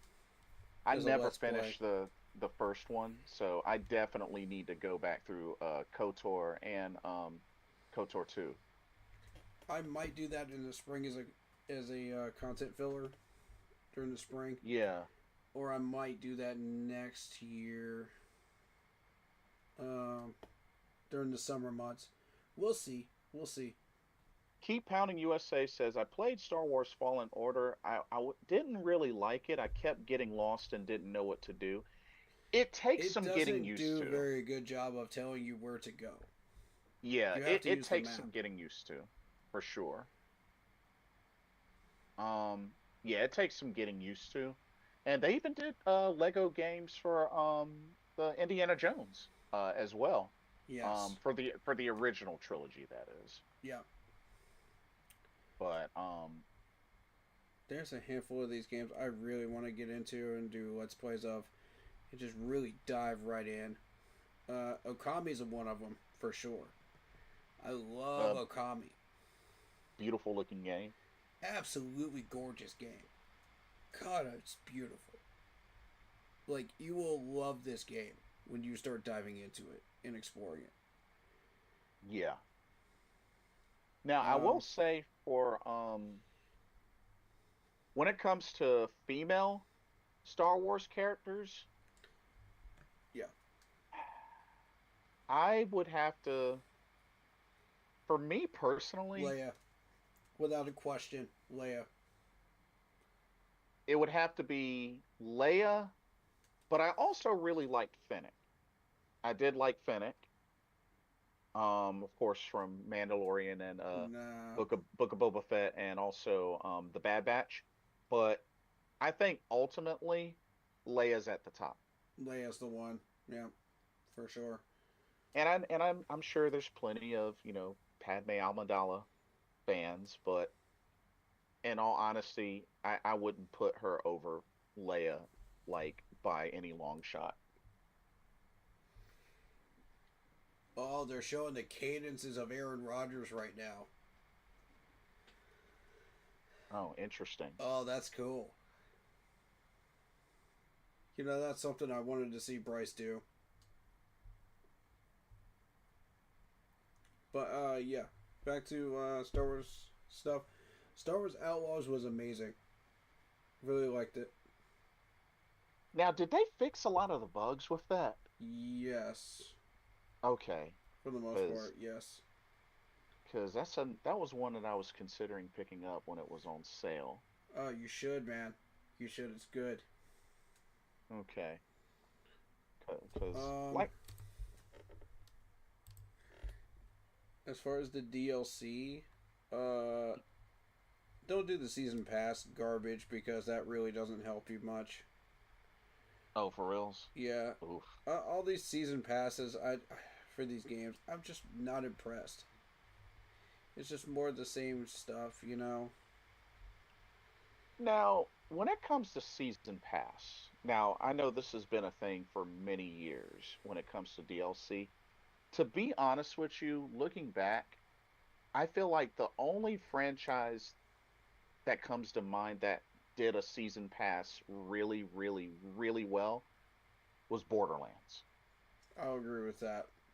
Mm-hmm. I felt like you really got your money's worth when it came to content whenever you got a Borderlands season pass. Yep. Now, I do miss the times where like, DLC was released in different batches, like Yeah. especially when it came to, like, I'll use Halo for example. Halo 2. Mm-hmm. Halo 2 for example. I remember the original Halo 2, which to this day was one of my most played shooters ever. Mm-hmm. Like, you know, the very first paycheck I ever got in my life, I spent it on an Xbox. So, um, Mm-hmm. and Halo 2 was really the first true game that I played like consistently online. I Once. was part of one of the betas. Oh, nice. Yeah. Back in the day, there was only just this one map, and you would have one base on one side, one on the other side, and you have mountains on one side and the other side. You know, Yeah, so you would have the mongooses and everything, and then you have sniper battles from the caves. Yeah, it was pretty yeah, fun. That was yeah. OG Halo. And see, the thing with that is, I felt like they did DLC at a pretty decent rate, you Yep. know, and it was the amount that gave you plenty of reasons to go back and pick up and play it, Right. and I just feel like I would love to see, companies get back to doing that as far as long-term support Yeah. for games is, Make it worth your while. yeah, like I even if you were to plan out, DLC over the course of maybe 2 to 3 years, Mm-hmm. space it out. Yeah. Space it out in a good way to give folks reasons to want to come back and pick up and play. Because my thing is this: I'm not against anybody that's a Call of Duty fan. I mean, there are a couple Right. of Call of Duty games that really have great campaigns. I mean, the first Modern Warfare and Modern Warfare 2, awesome campaigns. Mm-hmm. But at the rate that they're just spitting out Call of Duty games, plus how much like the It's content a cash packages, grab. it's a tremendous cash grab, and it's ridiculous. Yep. It's ridiculous. 100%. So I just It's like who wish, can put out the console the fastest or the game the fastest and get the most money. yeah. So like, yeah, and that's the thing with, I don't know, just DLC. The way it's done these days is just, it's not the same anymore. And you know, I mean, content's content. It's just when you have so many situations where the content is technically hidden behind a paywall or hidden within the code, it's a little annoying. Mm-hmm. But I like Pirates Fortune DLC, and I like Hunter's Legacy bundle. Uh, yeah, I it's just like, also like Wild Card. Wild Card DLC was good too. and it's just like when you really think about it, this, them announcing Halo campaign involved, I mean, is another cash grab Yep. because I mean, it's Halo without the multiplayer, and it's just that, Yeah. PlayStation owners can play it now, and it's just like, but they're not gonna have the same experience, Exactly. It's not going to be the So same as when that game first came out. yeah, exactly, and it's just, but I will say this: some of the most fun LAN parties I participated in were Halo LAN parties. Oh yeah, that and Doom. Doom's another great one, yeah. Yeah, I was part of that one too. The beta for that one too. But man, I just remember That was wild. so many occasions where folks would host Halo LAN parties. You bring over, a TV and your Xbox, and just, oh, we went to town. Oh my God, It was so those much fun. those were the fun days. Oh And yeah. then, and I remember, doing a lot of that. I used to be part of a clan for Halo 2, and I remember, like, pretty religiously playing Halo 2 up until maybe like 3 or 4 months after the final piece of DLC was released Hmm. for Halo 2. But yeah, just I mean, to this day, Halo 2 is still my favorite Halo, but Oh yeah. to fo- to follow up, I have to say Halo Reach is a strong second for me Mm. Mm. because I really enjoyed the campaign as well as the multiplayer for Halo Reach. That one will always have a place in my heart. But ultimately, like multiplayer and story wise, Halo 2 is my fave. Oh yeah. Um, but like, It was Quake. It wasn't Doom. It was Quake. I was thinking of. yeah. Oh, Quake. Oh, dude. Quake was Like, incredible. I remember my times playing Quake 2. Oh man, I loved Quake 2. Played the mess out of Quake 2, especially Oh man. especially split Yes. screen multiplayer. Oh man, like Yes. yeah, I enjoyed the mess out of Quake 2. Um, shoot, we're talking shooters. I mean, Halo, Doom, Right. Quake 2, Red Faction, especially Red Faction, the original one. Definitely loved Red Faction. Hmm. Um, now when it comes to Gears of War, still to this day, my favorite is Gears 2, Gears of Yeah, War 2. Gears 2 is the best one for sure, story Um, wise. yeah, and uh, I I could never really. I mean, I liked some of the older Call of Duties, but I never really got into Call of Duty multiplayer like that Yeah, I never did either.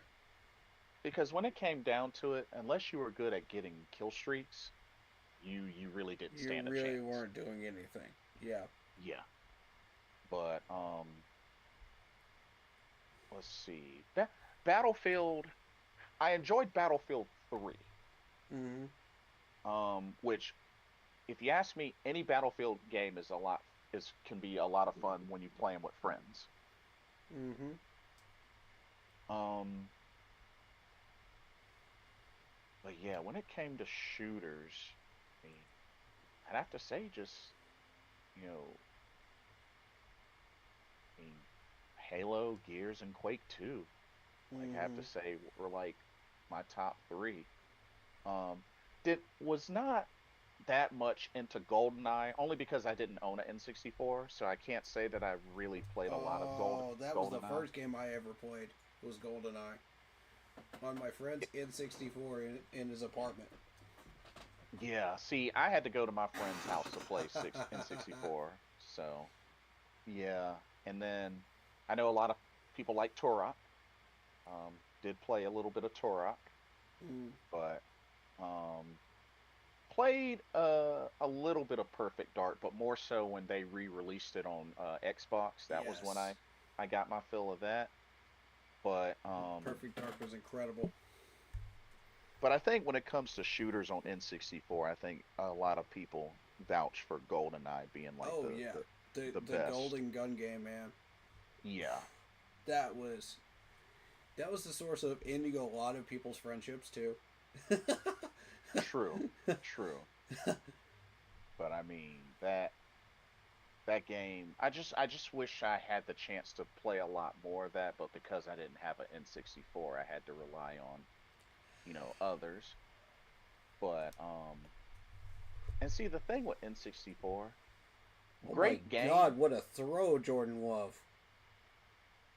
great games, but I hated that N64 controller. Oh yeah, that Like, N64 controller was so garbage, yeah, especially when you're trying to do Star Wars Racer on it. yeah, God, I freaking hated it. Um, but yeah, we should do but some those, games together, man. We got to do some game reactions together. yeah, I need to go back through and oh, Marvel Cosmic Invasion. They got a release date for that. Mm. So it's a Mm. beat 'em up, December 1st. Looking so forward to that. They just announced Iron Man and Phoenix, Dark Phoenix got added as characters, so I'm actually looking forward to that. Um, I like beat Oh, 'em okay. ups as well. Like, They got the demo out right now. yeah, I might have to jump on that because I definitely want that. And with beat 'em ups, played of course, a lot of Streets of Rage for uh, Turtle Shredder's Revenge, which I still need to go back through and play with the DLC characters because I never got around to doing that. That's not too But bad looking. yeah, so yeah, there's a lot. There's definitely a lot. But oh man, I know we kind of went off on a tangent, We did, we did. Halloween is but coming up. Any good horror movies to suggest? Oh man. Um, I've got one. Cobweb. It's a recent one. Go uh, check that out. but Um, are we talking just classic Halloween movies, or are we just talking like new ones? If we're talking new ones, Cobweb. Um, now if you I'm want a I, horror series to check out, go check out Sleepy Hollow. I'll say this: I'm not really one that's into horror like that, or at least not like I used to a long Yeah. time ago. But only thing I will say, I don't know if it's like part horror or part sci-fi or whatnot. But one movie that always gave me nightmares back then was The Thing. Oh yeah. Oh yeah. Yeah, like yeah, but yeah, that's the one. That's the one you'll get from me. Keep pounding USA says Resident Evil. Here's my Mm. thing with it. Here's my thing with that. Like, I don't real. Once you've seen like two or three of them, then it just becomes redundant. I see that more of an action movie more so than a horror They were movie. good movies, you know. To be to be honest with you, keep pounding USA. Now I will say, like playing the games. Now the games are scary. I'll tell Mhm. you that right Mhm. now. Yep. Um, Now when it comes to Resident, like I own a lot of the Resident Evil games. Now Silent Hill was incredible. I'm gonna tell you right now, keep pounding USA. Do not expect me to live stream any of me playing Resident Evil. Will not happen. Not happening. Not happening. There you go. So, You heard it. Not happening. shoot, y'all, so y'all can get some laughs and see me get jump scared. No, I'm not gonna give y'all No. that. I'm not No. gonna give y'all that honor. But but when it comes to Resident Evil, I mean, it's the survival horror that I don't mind playing. I know played a lot of the original Resident Evil 1 and 2, Yeah. which were good games. I know the original Resident Evil, the dog going through the window scared the crap out of me. Um, and even the remake version of Resident Evil 1 with the Crimson Heads, oh my goodness, I remember Mm. walking over one that turned into one. Oh. It scared the crap out of me so badly it made me drop my controller. I kid you not. Um, Resident Evil 3 Nemesis, Oh very scary. God, Nemesis was horrible. Yeah, like There's so many jump scares in Nemesis. Good God. not to mention the dude runs at Oh you. my God, no. And not a easy game as well. Not a easy game. Not at all. Resident Evil 4, which I still think to this day is one of the best Resident Evil games ever made, also was pretty scary. The Courtyard. Oh my God, the courtyard. Mm. Um, the underground tunnel with the invisible insects. Oh my Oh God. no, no, Like, no, no, no, no. I remember when I first got to that part, and then God, I hated that part. I heard the music change, and I was just like, Uh-oh. what the heck is going on? There's Uh-oh. something here. And I'm just like, there's something here. I don't know what the heck that is, but the music just changed. And then, um, oh, getting to the Los Illuminados. Now that was scary. The uh, cultists that would chant. Oh shit. uh, Yeah. It took me a while to get through that game. It took me a while. Resident Evil 5 wasn't too scary considering you had a partner pretty mm, much for mm, 80% of the time. right. So that wasn't too bad. Which Resident Evil 5 I enjoy. I enjoy the Oh mess yeah. out of that game. I'll Oh yeah. play that with anybody. Um, Resident Evil 6 was kind of a follow-up to 5, but not as good as 5. Um, I wouldn't say that 6 was scary, but Yeah. it was it was kind of a downgrade from 5. Like I'll still play it. I mean, I own it, but you know. Mm-hmm. 7 was extremely scary, and it is only by a miracle that I even got through that game. 7 was, oh my god, no. Mm-mm. Nope. Cause No. yeah, No. No. like going through the house and then what's his face bust through the wall. I'm like, nope, Oh, nope. nope, nope, nope, nope, nope. I'm done. And then Not happening. I haven't played Resident Evil 8 The Village yet. I have it, but I haven't started playing it. But shout out to Most Windu. I watched to be honest with you, I'm scared to even play it because I saw Most Windu live stream, Mm-hmm. and there was one area he got to, and still to this day I have not touched the game because after I saw that, when I watched him get through the area where he had a undead baby fetus chasing him, I was Oh like, nope. god, no. I was like, nope, can't do it. No. Mm-mm, nope. I'm with you on that one.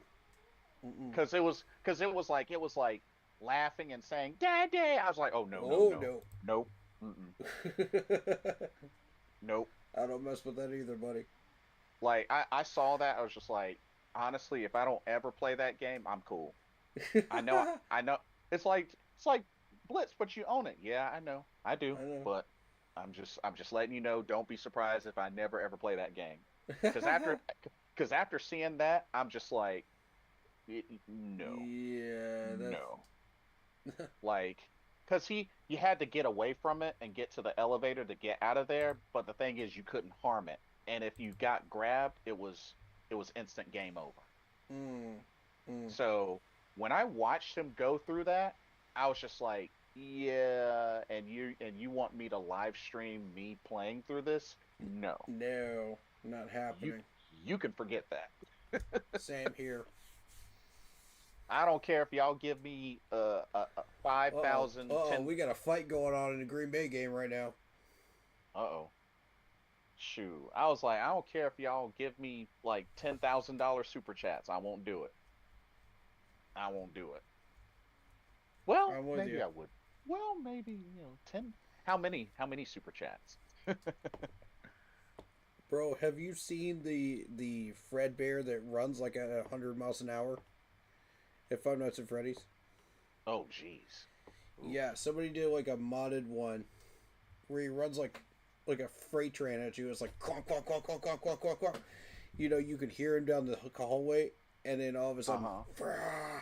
it's like, oh my freaking god, dude! And there's nothing you can do.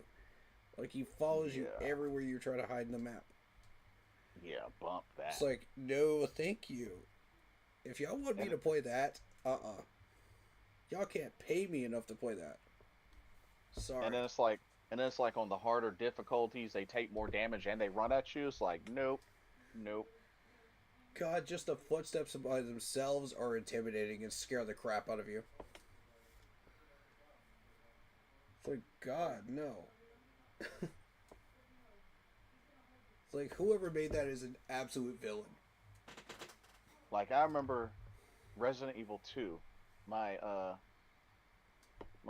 first playthrough. I mean, I know I was introduced to the liquor, but then when I got to one of the areas where I couldn't see the enemies, I couldn't see the liquors, and all I heard was, I was just like, okay, I am leaving this room right now.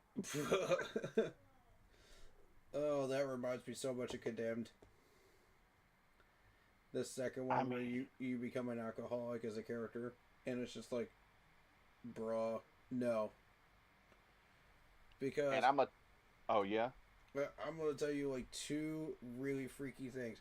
One, the mall in the first one with the mm-hmm. mannequins. Do not make the Oh, mistake of trying to play that in the dark at midnight. Just don't do it. The mannequins are terrifying. mm, And a second game, you got the gigantic ravenous bear that chases you throughout the map. mm. Oh, God, I I got chow, I got absolutely spoiled on the bear before I oof, played it. And that's how I knew what to do. If I didn't get spoiled on that freaking bear, I would have never played that game again. I tell you another thing too. Silent Hill, The Room. You could not pay me all the money in the world to play through that. No. Oh my god. Mm-mm. Outlast is Like another horrendous one too.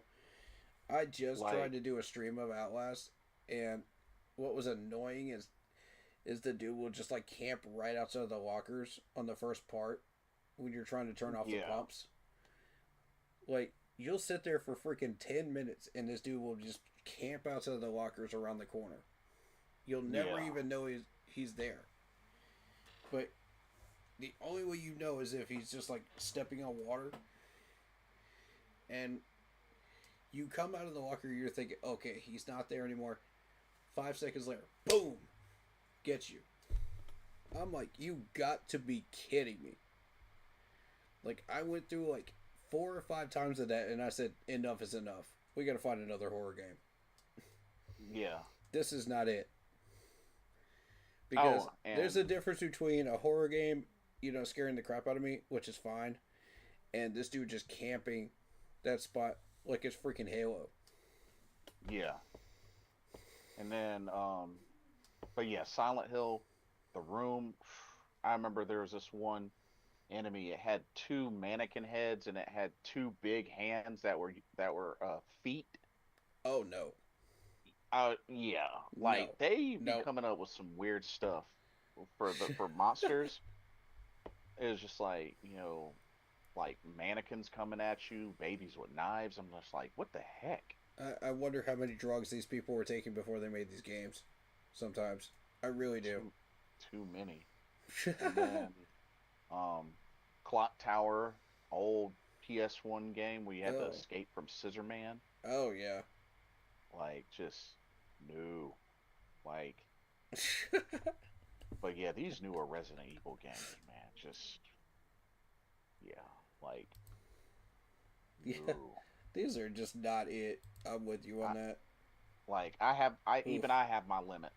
Even I have my limit, and it's just it's always those moments where it's like around the corner or you hear it but you can't see it. Yeah. Like, Oh, we should try to do Friday the 13th. Friday the are 13th game. are, are servers still running for that? Yep, Oh, sure are. interesting. I see. I didn't even know that because That game is fantastic. I had played that before with some of my old Galgo friends and Mm-hmm. Dead by Daylight's it, the main one everybody switched to. But there's so many mods involved with that now. It's like, it's so hard to keep up with everything. yeah. But apparently they're going to be doing the same thing next year, but for Halloween for Michael Myers. So Oh, snap. They added Five Nights at Freddy's to Dead by Daylight. Oh my god. They put interesting. Springtrap in there. Yes. Oh my But god, that is terrifying. Good God, no.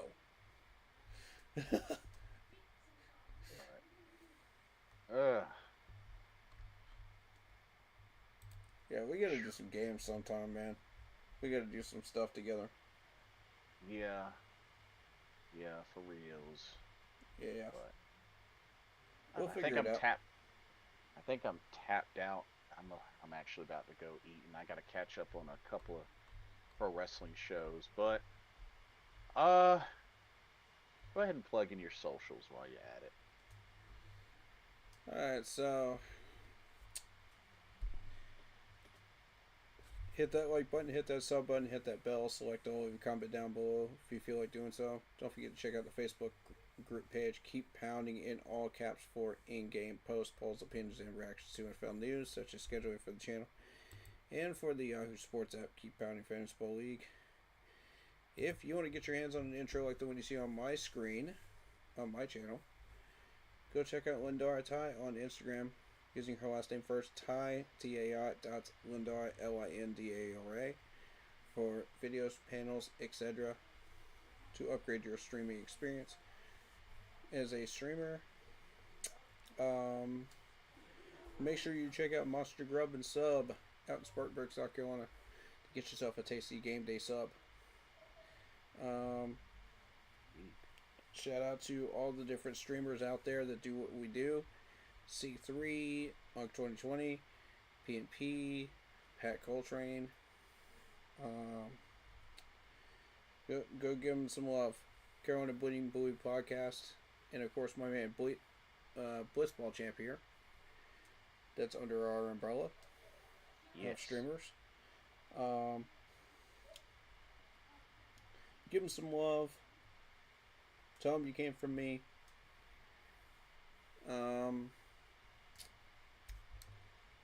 And of course, check me out on Instagram, Shadow Warrior with 1W645. And the Facebook group page, Keep Pounding in all caps. In order to get in touch with me, feel free either to message me. I answer any and all PMs and DMs. Shout out to David Screws, Isaiah Sazik. What else do we have in chat? That's it. Okay. Oh. Tom Brady's 7 rings. Shout out to you too. And anyone else that has come into my chat that I saw in the last stream or this stream. Or anybody that is watching the streams and VODs. Appreciate you guys too. Thank you to all the new followers and subs. Welcome to the family. Keep pounding. We will continue doing horror games this week as it is Halloween week. I got a couple of surprises for people still. Of course, we will be doing our traditional Condemned game during Halloween week. So make sure to stop on by for that.